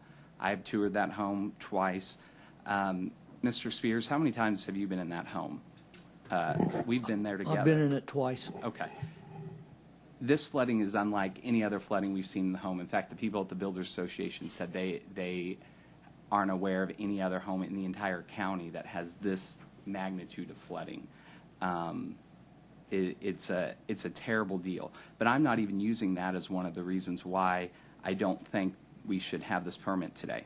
Then my third reason why I am hesitant to want to send it back to MAPC is I believe that the current chair of the MAPC has a conflict of interest. She has been on social media. I know the actual media has this. I know the Wichita Eagle has screenshots of some of the comments that Mrs. Miles has said, saying that we need this home and injecting emotion in it. So if we do send this back to MAPC, the county is going to have to ask Mrs. Miles to recuse herself because she has been talking about her own views on this on social media. So we're going to have a recusal at that point. And I'm also afraid that we're going to keep stringing the applicant along, spending more money investing in this home where there's just not a lot of solutions to the flooding issue other than what the WABA had suggested, because it is very unique. So I'm trying to keep emotion out of this and just looking at the facts, and my motion still stands, and I read the reasons out, but I am disappointed because I believe there's way too much emotion at this bench, and we should not be emotional. Thank you, Mr. Chair. Thank you, Commissioner O'Donnell. I don't see anyone else ready to speak. Madam Clerk, call the roll. Commissioner O'Donnell? Aye. Commissioner Cruz? No. Commissioner Howell? No. Commissioner Meitzner? Aye. Chairman Dennis? Aye. Motion fails due to a lack of 4 votes. Mr. Chair, I'll make another motion.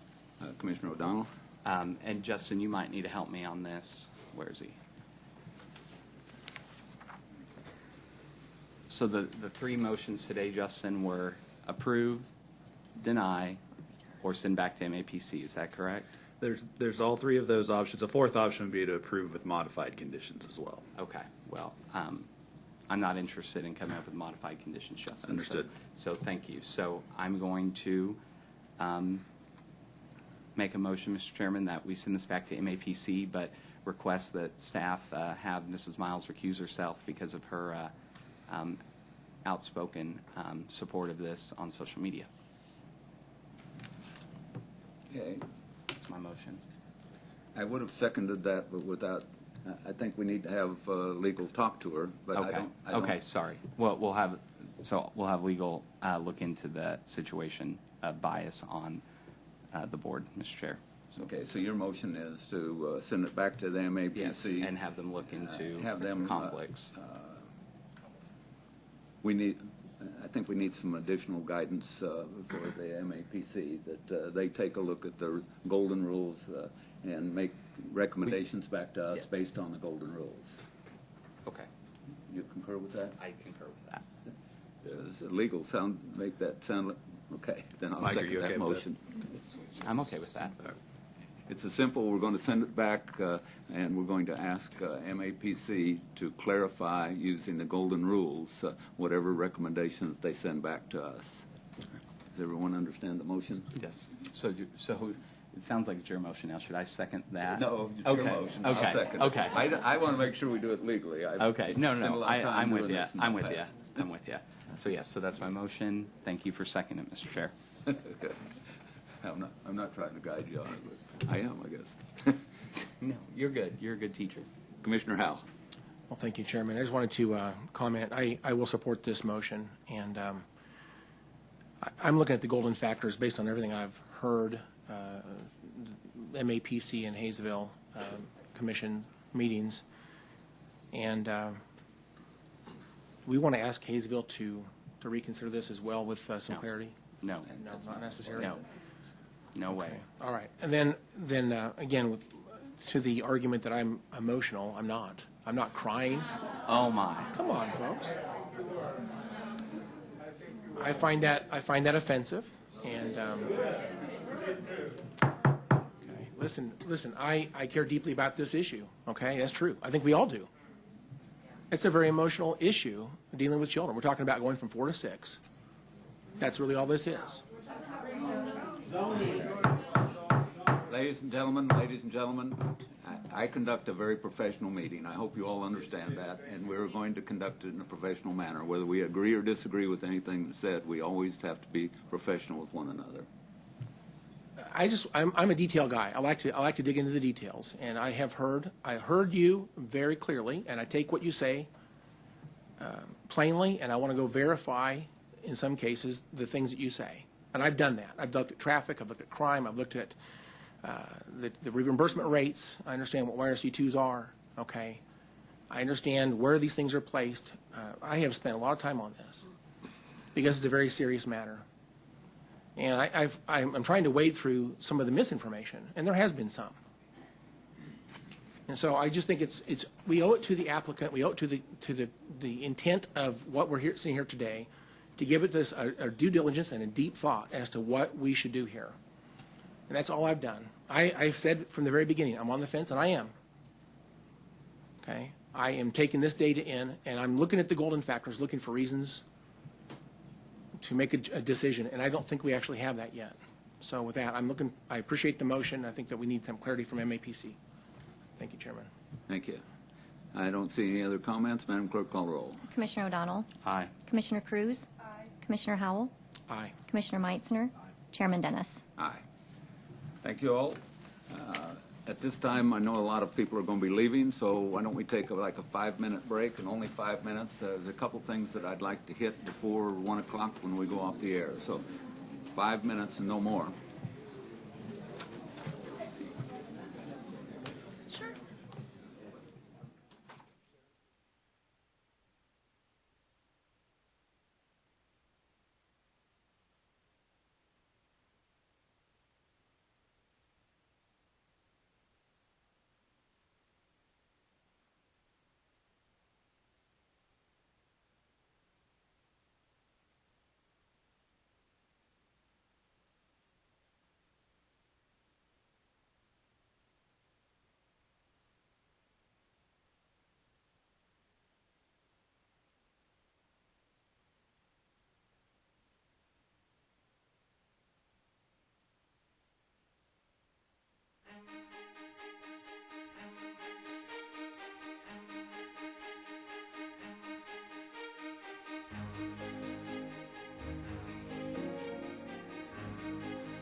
on the air with KPTS. If you are following along at home or anywhere online, you're going to find that we're going to change the agenda quite a bit. I make a motion that you give the chairman permission to rearrange the agenda for us to be able to do a few things that need to be done before we go off the air. So Second. We have a motion and a second. Any discussion? Seeing none, Madam Clerk, call the roll. Commissioner O'Donnell. Commissioner Cruz. Commissioner Howell. Commissioner Meitzner. Chairman Dennis. Aye. So I'm going to move item M, as in Mike, up next because we've had the sheriff here with us all morning, and I appreciate the time that he has spent with us, but his time is very valuable. Joe Thomas would normally brief this, but we're fairly familiar with the issue. So, Tom, you going to brief it? Yeah, thank you, Chairman. Last week we had a bid board item, actually a couple of them that were deferred to this week. One of them that you want to handle next in this item is a sedan for the Sheriff's Department. The Sheriff was out of town last week and was unable to attend, but is here this week and can answer questions regarding that particular vehicle. Thank you. Sheriff Easter. Thank you for being with us all morning, sir. Thank you, Commissioners, for having me.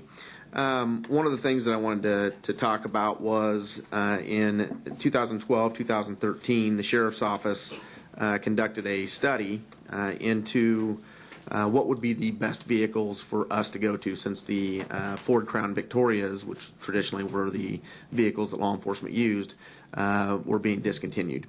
During that study, they looked at the Ford Taurus, which was a police interceptor, a Ford Explorer, which was a police interceptor, a Chevy Tahoe with a police package, a Chevy Caprice with a police package, and a Dodge Charger with a police package. During the entire study, they evaluated everything from gas mileage to handling to comfort to enough room for prisoners to be in the back, those type of things. So it was very well studied. During that particular study, the two vehicles that were chosen was the Dodge Charger and the Chevy Tahoe. Coincidentally, they are also the cheapest. So we were able to order Dodge Chargers. We started ordering Chevy Tahoes. We got a couple in, and then they backlogged them. During the time of the backlog, Chevy raised the price by $8,000. So we went to Ford Explorers, which was the next cheapest version. Now at this time, Dodge has come out with the Dodge Durango police package, which is extra suspension, tires, those type of things because of the type of driving sometimes we encounter. The Chevy Tahoe is now priced at $42,765. The Ford Interceptor, which was what we currently have and are looking at switching over that fleet or adding the Dodge Durangos to that fleet, is $38,877, and the Dodge Durango is $31,504.68. So it's a savings of $6,000 compared to what we were buying before. We're going to outfit it, put it out in patrol, and we want to test it. During the testing phase of the other ones, we bought one of each one of those cars and test drove it for a year. So we looked at maintenance, we looked at wear and tear, all that type of stuff. We're wanting to do the same thing with the Dodge Durango before we make a decision on which vehicle we want to go with. Super. Well, Sheriff, thank you very much again for spending the morning with us. I appreciate that. Appreciate your time. And one thing I really do appreciate is your description of what this was about, because we didn't quite understand that last week when we deferred this action. And I completely concur with your findings and trust your judgment. I don't see any comments from any of the other commissioners right now, so I would move that we approve the board and bids of contract for the 2019 Dodge Durango pursuit vehicle. Second. We have a motion and a second. Any discussion? Seeing none, Madam Clerk, call the roll. Commissioner O'Donnell. Aye. Commissioner Cruz. Aye. Commissioner Howell. Aye. Commissioner Meitzner. Aye. Chairman Dennis. Thank you, Thank you very much for having me. Hey, again, we're going to lose KPTS at 1 o'clock, so we've got 45 minutes, and probably the most important thing that we have on our agenda today is to start discussing the budget. I know Joe just got here, and he probably wants us to do the next thing for bids and contracts, but we're going to go on to the budget. So we're going to now go on to item Juliet. Oh, Madam Clerk, call item Juliet. Item J, presentation of the county manager's 2020 recommended budget. Good morning, Chairman, Commission. Tom Stolz, County Manager. Thank you for the opportunity to present the 2020 recommended budget for Sedgwick County government. And I'll try to go through this as briefly as possible, understanding that we have time constraints today. While you're looking at the members of the budget team on the screen and also in the handout you've got, I just kind of want to give an overview of what I'm going to talk about very quickly. We're going to go over overall budget goals. I'll talk about the process this year, give you a brief update on state of Sedgwick County operations and the financial situation in Sedgwick County. We'll go through the framework. I'll talk about key areas of the budget, and then finally we'll recommend adjustments and recommendations. Every year we start out the budget process with one goal in mind initially, and that is to come up with a balanced budget that has no tax rate increase. While we are going through that process, it gives us a great opportunity as an organization to review operations to ensure core services are intact. And just make sure that we have synchrony and we are in line with what the people, through you, through the staff, want done with Sedgwick County government. And it gives us an opportunity to get down to the weeds every year and look at our operations to make sure we are providing what the citizens truly consider to be core services for Sedgwick County. It also allows us to look at our own internal operations and efficiencies, and that is to make sure that our departments, and we have over 40, that our departments are communicating and we are sharing resources and being efficient in our process. And it also causes us to look at externally, are there any services being provided by a government that could be moved to private entity? We always take the opportunity to look for that so that we keep government as streamlined as possible and as efficient as possible. This process actually started, we never stop budgeting here. As soon as we get this budget ratified, we'll begin to look at the next budget. But this process starts in November, in the fall of the year before. Department directors and division directors do environmental scans. They look at what's going on in the state of Kansas. They look at the clientele they serve, and they look for any possible changes, be it good or be it bad. The process in earnest starts with the budget retreat for the county commissioners. That was in February of this year, where that is an open public meeting where we begin to have dialogue about what you, the people, see as important to county government. And we listen very carefully and begin to take copious notes. Then we take that information and we distill it and we move on to county manager hearings and reviews. That's in April. That gives our department heads a chance to come before budget staff and talk about what their intentions, what their plans, what their aspirations are for the future budget year. We distill that down, and we then come back to the Board of County Commission. We came back in May of this year and gave you those recommendations and heard your comments, and all of this moves us toward a recommended 2020 budget. Many meetings, many discussions. Just to talk about state of Sedgwick County operations here very quickly, we have 4 challenges. And you've heard this many times, this region of the country is still recovering from the Great Recession that the rest of the country has seemed to recover from more quickly. And as such, our staffing and services that we provide in Sedgwick County are still in somewhat of a recovery mode. And I'm talking about critical operations such as ComCare, 911, the Sheriff's Department, et cetera. We also did a compensation study to determine our wage and compensation package. That was done by a third-party outside entity. And they came back with a finding that our county, by and large, is under market. Our county raises and what we have compensated employees with over the last several years have not kept up with the market, and something we need to look at addressing in the future. We also, as a staff, determined that we had inadequately been funding technology needs, and it's not just money, it's how we have handled IT in this organization. It's been somewhat segmented and disjointed, and so we have formed a technology review board now, which is going to focus our technology acquisitions and replacements in the future to try to look for efficiencies within this organization. And then as you read social media and you read the news and you just listen to people talk, you know we have increased demand for our services, mostly in the public safety area, everything from our 911 calls to what our sheriff is having to deal with in a very crowded jail right now. Our district attorney is hearing more cases. Our courts have stress, so we are seeing increased demand for services there. We all know, and on our legislative agenda for this year, ComCare and mental health was our #1 legislative agenda. The call for those types of services is increasing for a number of social reasons. We know we have an aging population. The boomers are hitting 65 plus now, and so we have more of an aging population, so our aging department is going to begin to feel stress and is already feeling the stress. And we all know, after listening to Mr. Spears, that we have an aging road and bridge situation in Sedgwick County. We have many, many miles of road, 600 bridges. Many of them need attention and repair, and so that stress is on our budget as well. And every time you deal with any of the global part of the organization, you have a general government in the background, your finance and IT and building services, those types of entities that also feel the stress. Let me give you just a quick rundown of the financial situation of the county. 2019 is the first year of our full realization concerning loss of mortgage registration fees, which was imposed by the state of Kansas. And I distinctly remember Bill Meek telling us back in 2014 and 2015 what this was going to mean to county general fund government. He was accurate in his words.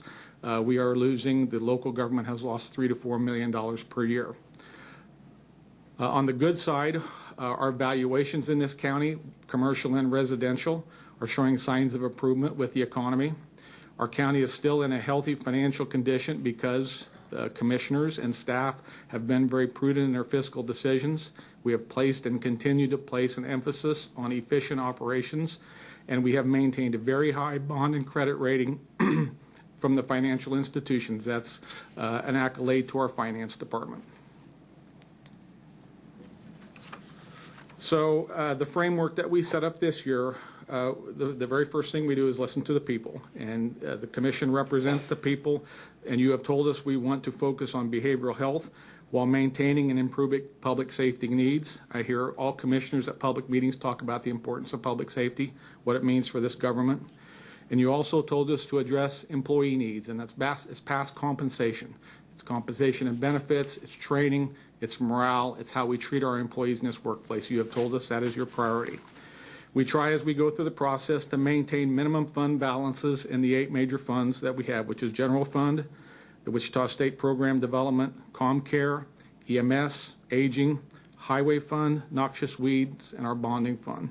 Try to maintain the minimum fund balance in those areas. And we thoughtfully considered this year a number of decision packages given to us by our department directors and division directors. And we tried to do all of this while adhering to the target mill levy rate.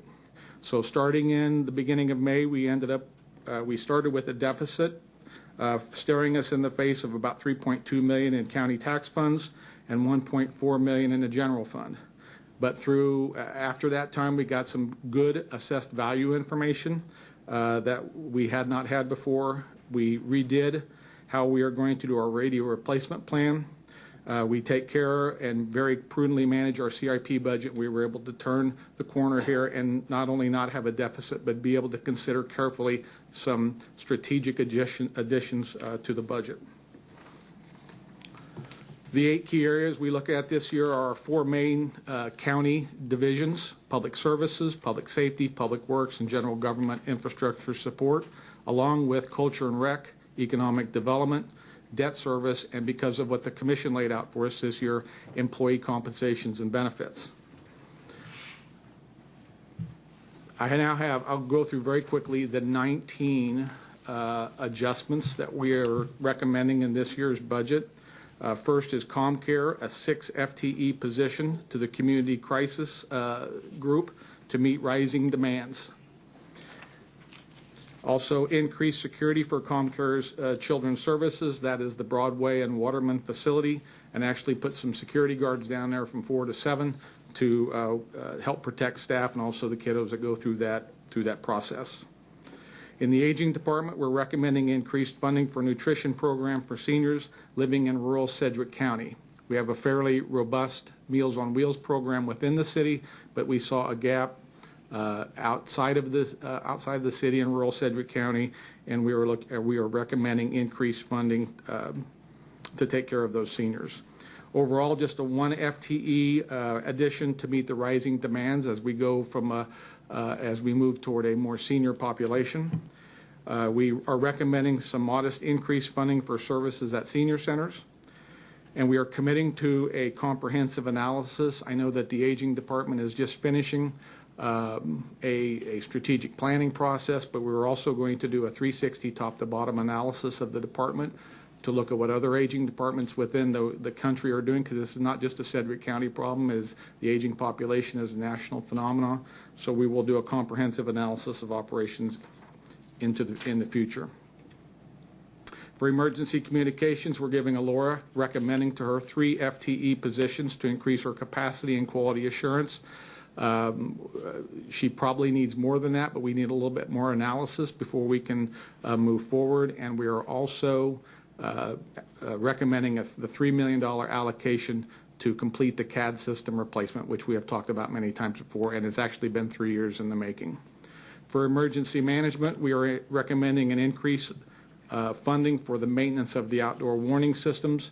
I think with the last spring that we've had with all the severe weather, we have seen how important these sirens are to our population. So we want to make sure we keep those pristine and in working order. For EMS, we are adding, and you'll see on 2 or 3 of these recommendations, we are undergoing a fairly extensive radio replacement program. EMS is a part of that, so we're adding funding for a portable radio replacement for them. We have also historically added contingency for a potential Clearwater EMS coverage in Commissioner O'Donnell's district, and within the last couple of weeks that has come to fruition where Clearwater has made the political decision to down their EMS unit, so we will have to allocate money, or could potentially, we are recommending to allocate money to give additional coverage in that particular area. For Fire District 1, we are recommending funding for replacement of the SCBA self-contained breathing apparatus, and also mobile radio replacements for them in 2020. For the Regional Forensic Science Center, we are recommending an increased funding for a full-time medical investigator position. That's additional funding that will take a part-time to a full-time to reduce some of the overtime and some of the stress realized by the current staff in that location. For the Department of Corrections, and you'll see this will read the same on the Sheriff's Department as well, we are recommending an increased funding for client medical services and the food contract, and we're recommending the addition of funding for database management. They have a very unique database system down there. They have juveniles in the system, and that system has to remain separate and distinct from other county operations, so they have some unique needs regarding how they keep track of data. As mentioned, the sheriff is also going to recommend receiving funding for inmate medical services and food. He wants additional funding, and we are recommending additional funding for personnel training and development. And when he visited with you back in May, he talked about how he is seeing less narc seizure money due to a number of circumstances, both political and in the real world, of why that funding is diminishing and going away. So we will have to prop up his training and development with tax-funded dollars. We're also recommending a 1 FTE increase for him for a forensic investigator, which will do his phone forensics. Almost every crime committed today, from homicide down to larceny, has some type of iPhone or smartphone component to it, and they're part of the investigation, part of the basic investigation now is to have that phone analyzed, and he needs that body. And then he also is getting portable radio replacement funding recommended for the 2020 budget. Regarding 18th Judicial District, we are recommending added funding for state-mandated software for their case management system, and they have a very archaic clerical storage problem up there that needs to be remedied with some modern equipment. Ellen has showed us pictures of how they're trying to manage storage up there, so we are recommending that we get them a more updated system.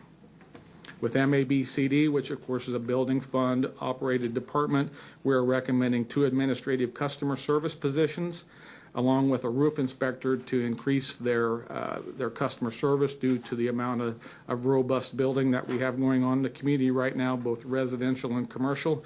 And the roof inspector will help us stay up on roof inspections across the community.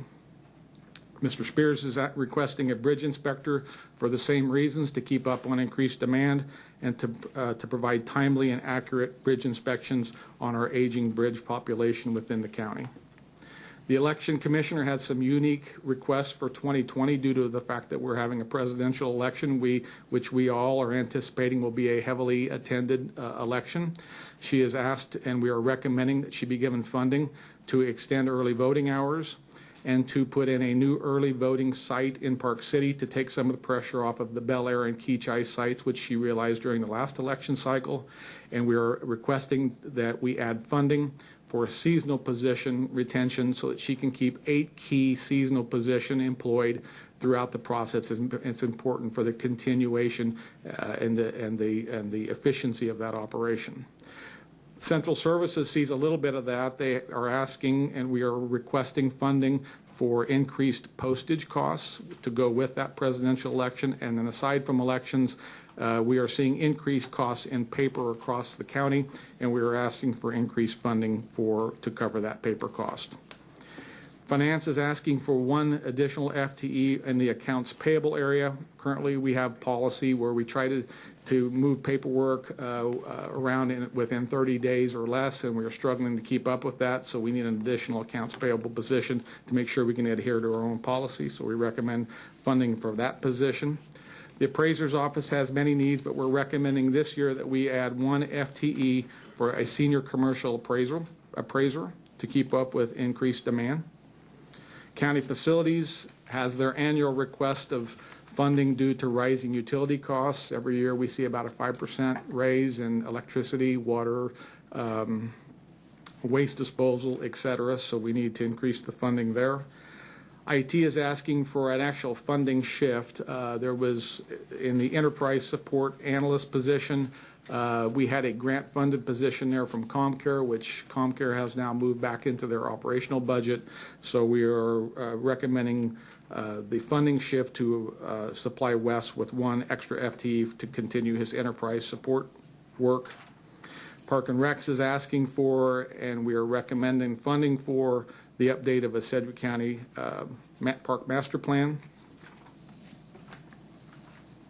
And then finally, we have some county-wide adjustments I want to make you aware of. We are recommending a 3.5% pay pool to try to keep us up to market this year on what we're compensating employees.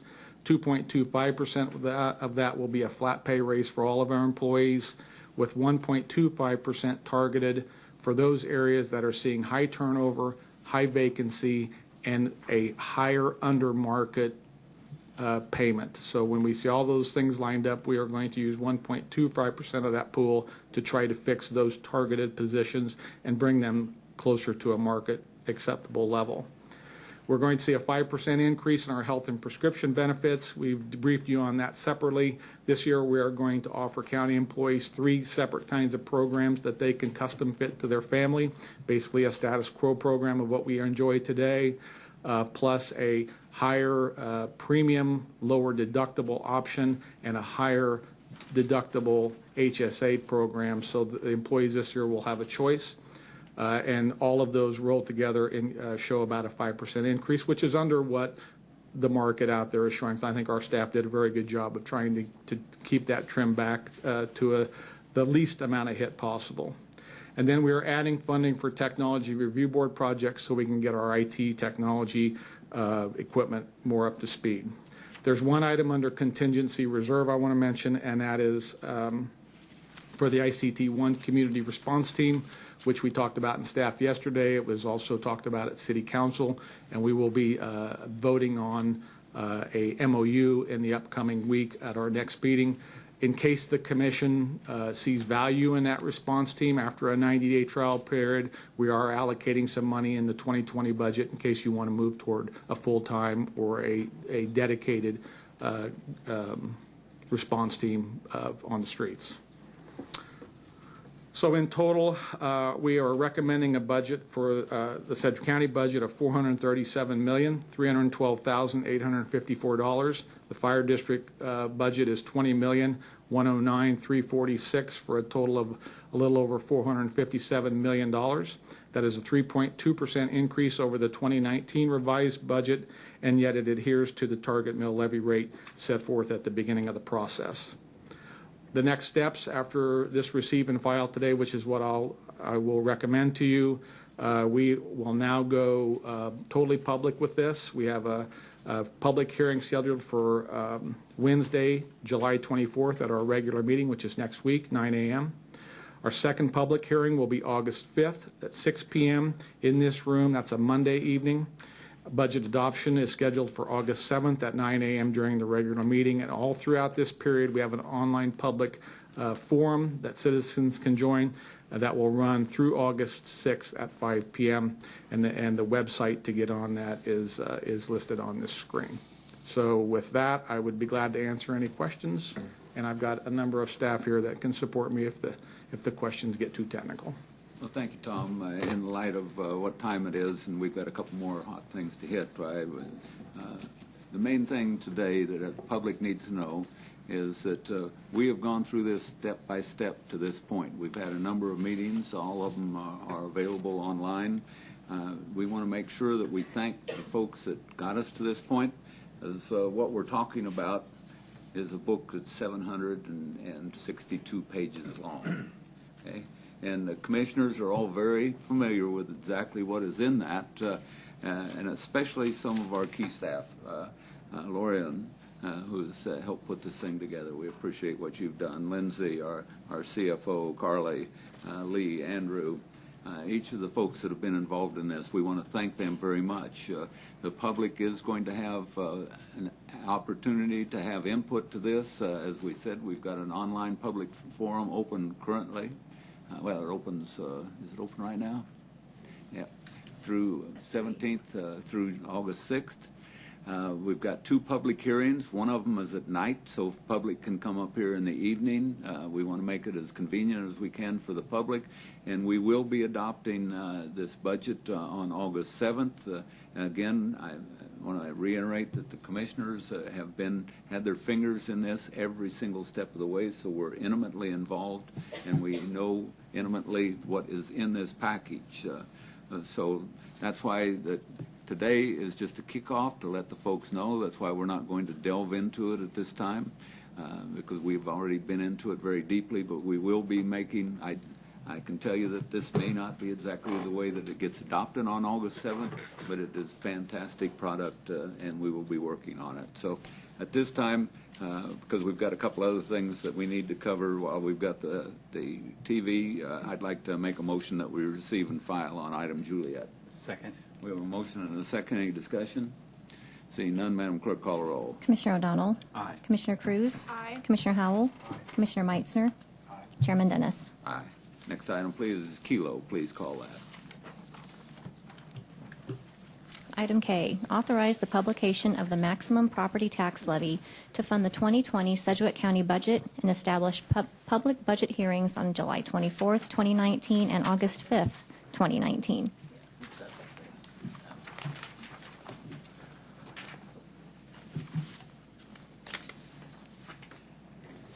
Good afternoon, Commissioners. Lorian Showalter-Airy, Budget Director. The item before you this morning is a request for authorization to publish the notice of final public budget hearing, which also establishes the maximum budget and the maximum property tax levy for the 2020 budget. State law does require that the county publish the time and place of a budget hearing at least 10 days prior to that hearing. The notice must include a summary of the proposed budget that includes the maximum proposed spending for a given year, the maximum property tax levy proposed to fund the budget at a fund level, and this date is often referred to as the last update because after this point, the total budget for property tax supported funds and maximum property tax levy cannot be increased without republishing the required notice and holding another public hearing. The maximum proposed budget is $437,312,854 to be funded with the tax levy of $149,196,923. In accordance with the target mill levy rate resolution, the proposed tax levy is based on a mill levy rate of 29.359 mills and no elections required under the property tax lid. So in addition to the public hearing that will be held in this room next Wednesday, July 24th at 9 a.m., this publication will outline that the final public budget hearing will be held right here in this room of the Sedgwick County Courthouse on Monday, August 5th at 6 p.m., and budget adoption is scheduled for August 7th. I'm happy to stand for any questions. If there are none, then I recommend you authorize the publication. Very good. Does any commissioners have any questions for Lorian? Seeing none, I move that we authorize publication of a notice of public hearing regarding the Sedgwick County 2020 budget. The publication shall include a total budget of $437,312,854 and an ad valorem tax levy rate of $149,196,923, which is approximately equivalent to 29.359 mills based on the estimated assessed valuation and subject to technical adjustment. Second. We have a motion and a second. Any discussion on the motion? Seeing none, Madam Clerk, call the roll. Commissioner O'Donnell. Aye. Commissioner Cruz. Aye. Commissioner Howell. Commissioner Meitzner. Chairman Dennis. Aye. Lorian, don't go away. Okay. I would like to recess the Board of County Commissioners meeting and call to order the Fire District Number 1 meeting for July 17th, 2019. Madam Clerk, next item. Roll call. Commissioner O'Donnell. Present. Commissioner Cruz. Present. Commissioner Howell. Commissioner Meitzner. Chairman Dennis. Present. And next item, please. Public agenda. Does anyone wish to speak on the public agenda for fire today? Seeing no one, next item. Consideration of minutes. Item A, fire meeting minutes of June 5th, 2019. Thank you. Commissioners, everyone's had an opportunity to review the minutes from June 5th and June 19th. Move to approve. Second. We have a motion and a second. Any discussion? Seeing none, Madam Clerk, call the roll. Commissioner O'Donnell. Aye. Commissioner Cruz. Aye. Commissioner Howell. Aye. Commissioner Meitzner. Chairman Dennis. Aye. Next item, please. New business, item C, authorize the publication of the maximum property tax levy to fund the 2020 Fire District Number 1 budget and establish public budget hearings on July 24th, 2019 and August 5th, 2019. Thank you, Lori, and that's why we kept you there. Lorian Showalter, Area Budget Director, and this item is identical in purpose to the item you just approved for Sedgwick County. The publication sets the maximum budget for the fire district at $20,109,346 and establishes a maximum property tax levy of $17,867,837 based on the intent of maintaining a rate of 18.131 mills. In addition to a public hearing to be held on Wednesday, July 24th at 9 a.m., the publication outlines the final public budget hearing will be held here in this room on Monday, August 5th at 6 p.m., and budget adoption again is scheduled for August 7th. Happy to answer any questions. If there are none, I recommend you authorize the publication. Thank you. One quick question. The mill levy that is in this motion can be adjusted when we pass the budget, correct? That's correct. Okay. So this is not a final vote on this by any means. Commissioner Howell? Well, thank you, Mr. Chairman. I will support the motion. This is a, I think we can change later on, but I guess I'd like to raise the issue that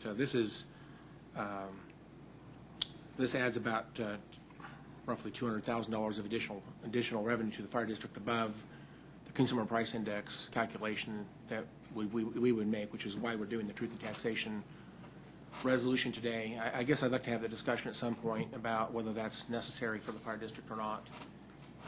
Even we just kept if we just captured the growth in revenue based on CPI, we would see a reduction in the mill levy. We still have about a $620,000 increase in revenue to the fire district. So I think we need to have a discussion as a commission at some point about whether or not we really want to increase the mill levy beyond consumer price index calculation. I will support this for now, but I think we need to have that discussion. Thank you. I agree with Commissioner Howell that we need to have that discussion in the future. We did a little calculation the other day, and if we reduce it to to the point that I think Commissioner Howell may be recommending. It saves a person that has a $100,000 home about $2.79 a year. So less than buying a cup of Starbucks. So the other side of that is we have to be very cognizant of the fact that Fire District is replacing their self-contained breathing apparatus. They're replacing radios.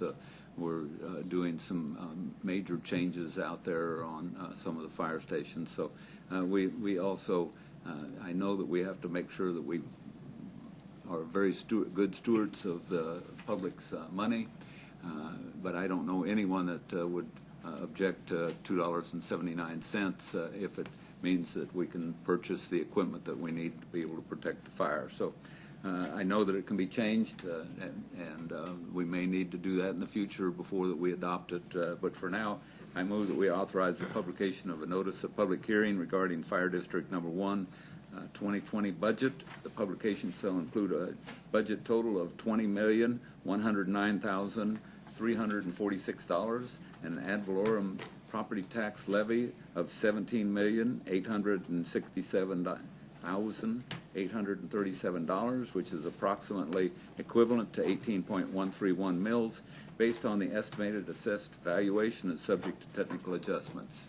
Second. We have a motion and a second. Any discussion? Seeing none, Madam Clerk, call the roll. Commissioner O'Donnell? Aye. Commissioner Cruz? Aye. Commissioner Howell? Commissioner Meitzner? Chairman Dennis? Aye.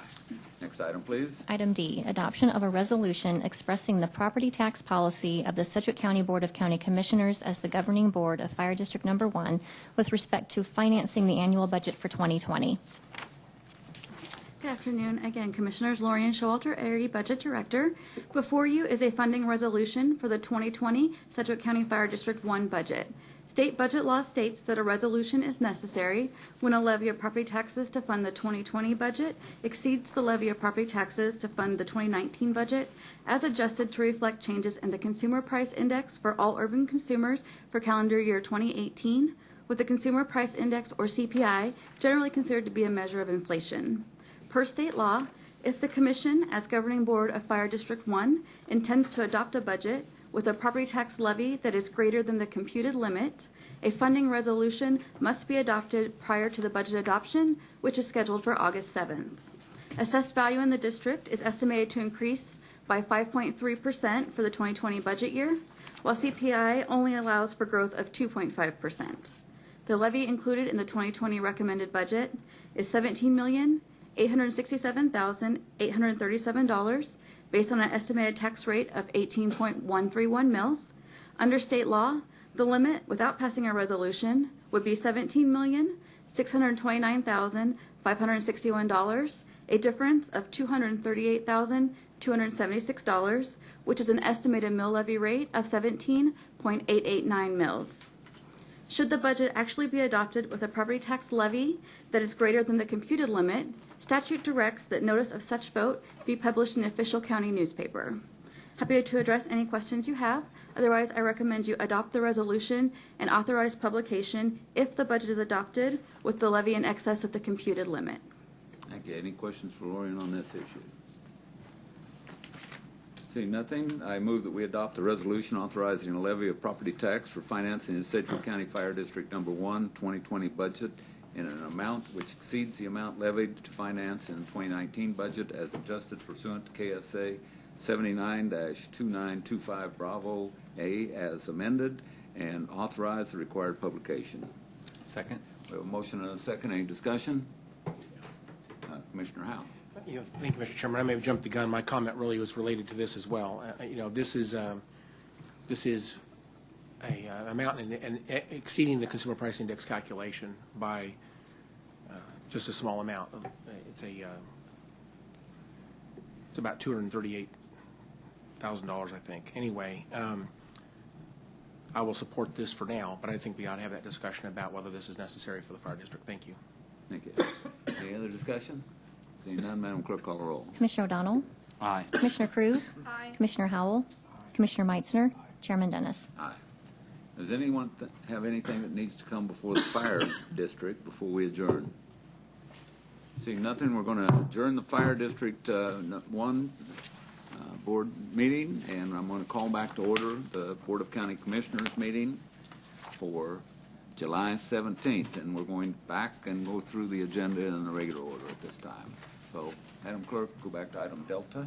Item D, a county zone change from rural residential to general commercial, generally located on the southwest corner of West 85th Street North on North Ridge. Dale Miller, planning staff. I'll be very brief given what's gone on. This is a request rezoned RR rural residential to GC general commercial.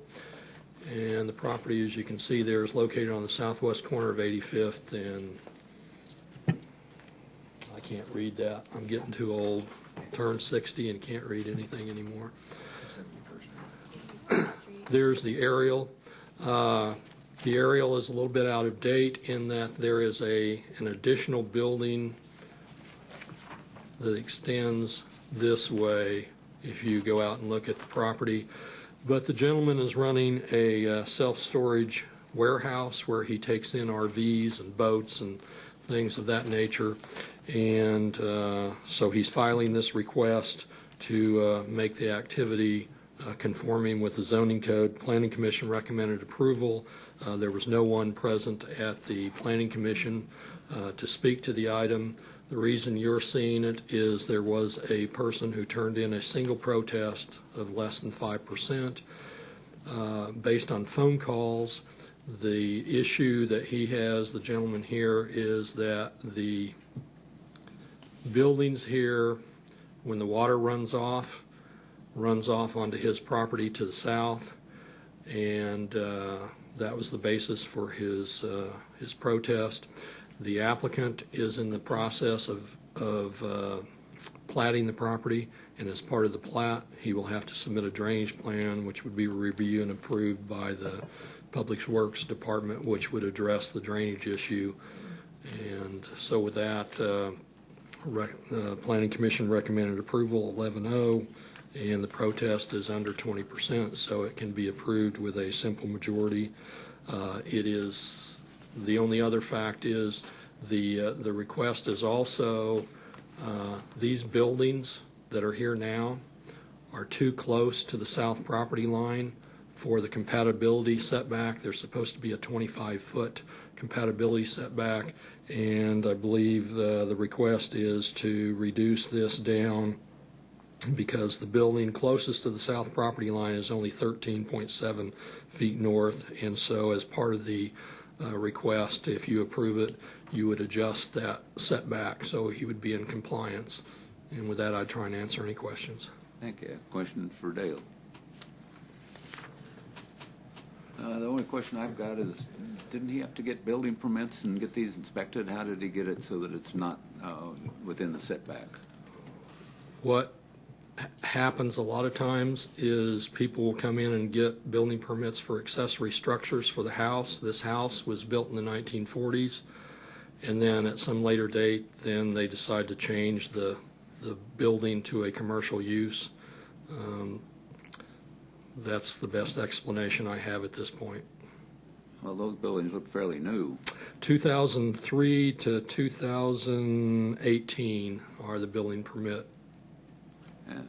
Actually, that not meeting the setbacks is new news to me. I didn't have that information before the meeting today. It concerns me a little bit, especially when we've got a protest just to the next to it, and that protest is drainage, and he's only got 13 feet to work with. I know that he's got to submit a drainage plan, but he's already failed to comply with building codes once.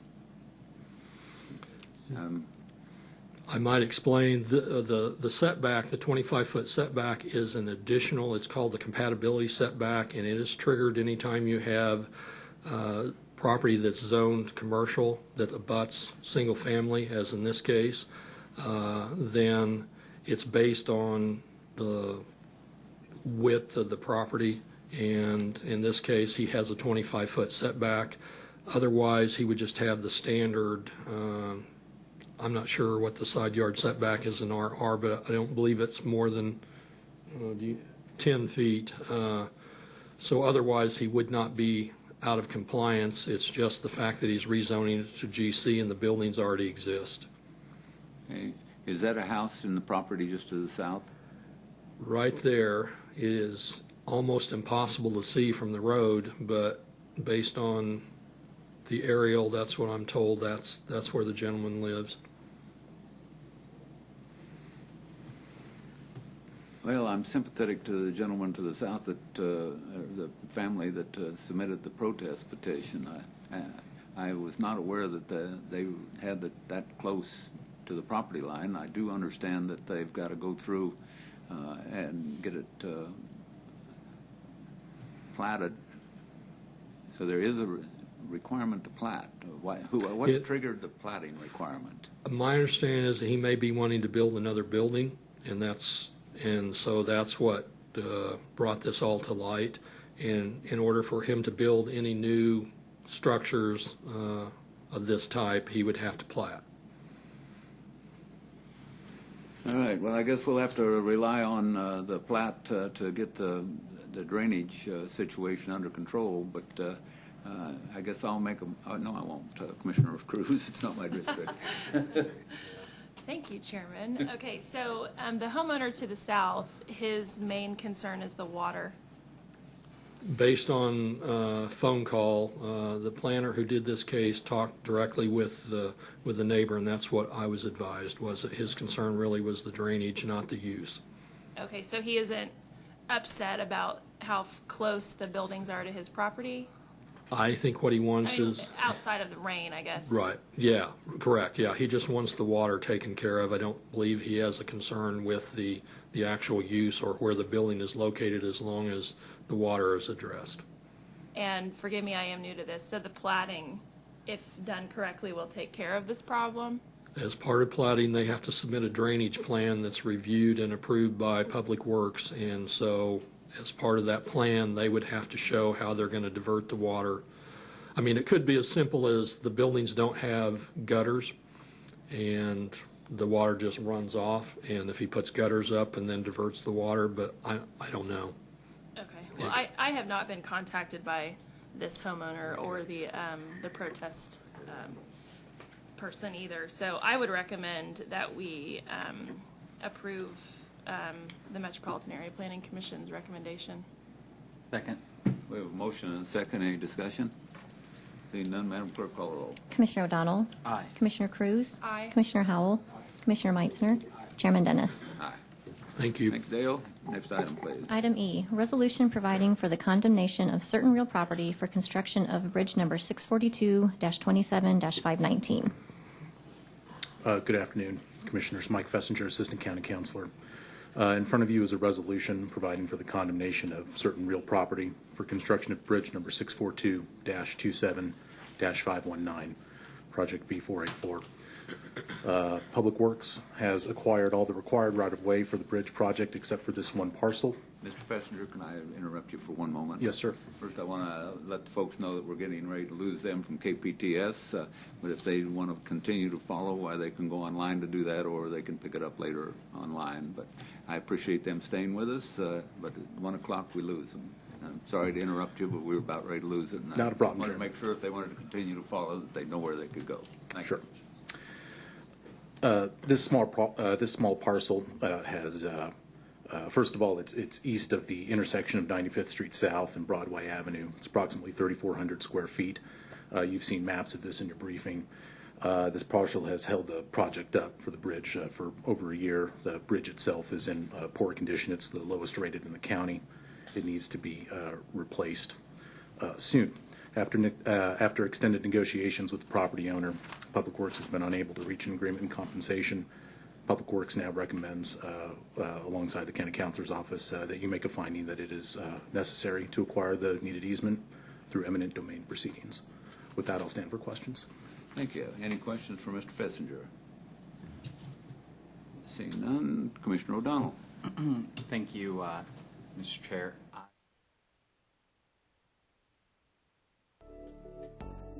Production and broadcast costs for Sedgwick County Commission meetings have been underwritten by Sedgwick County. KPTS welcomes comments from the public on its broadcast of the County Commission meetings.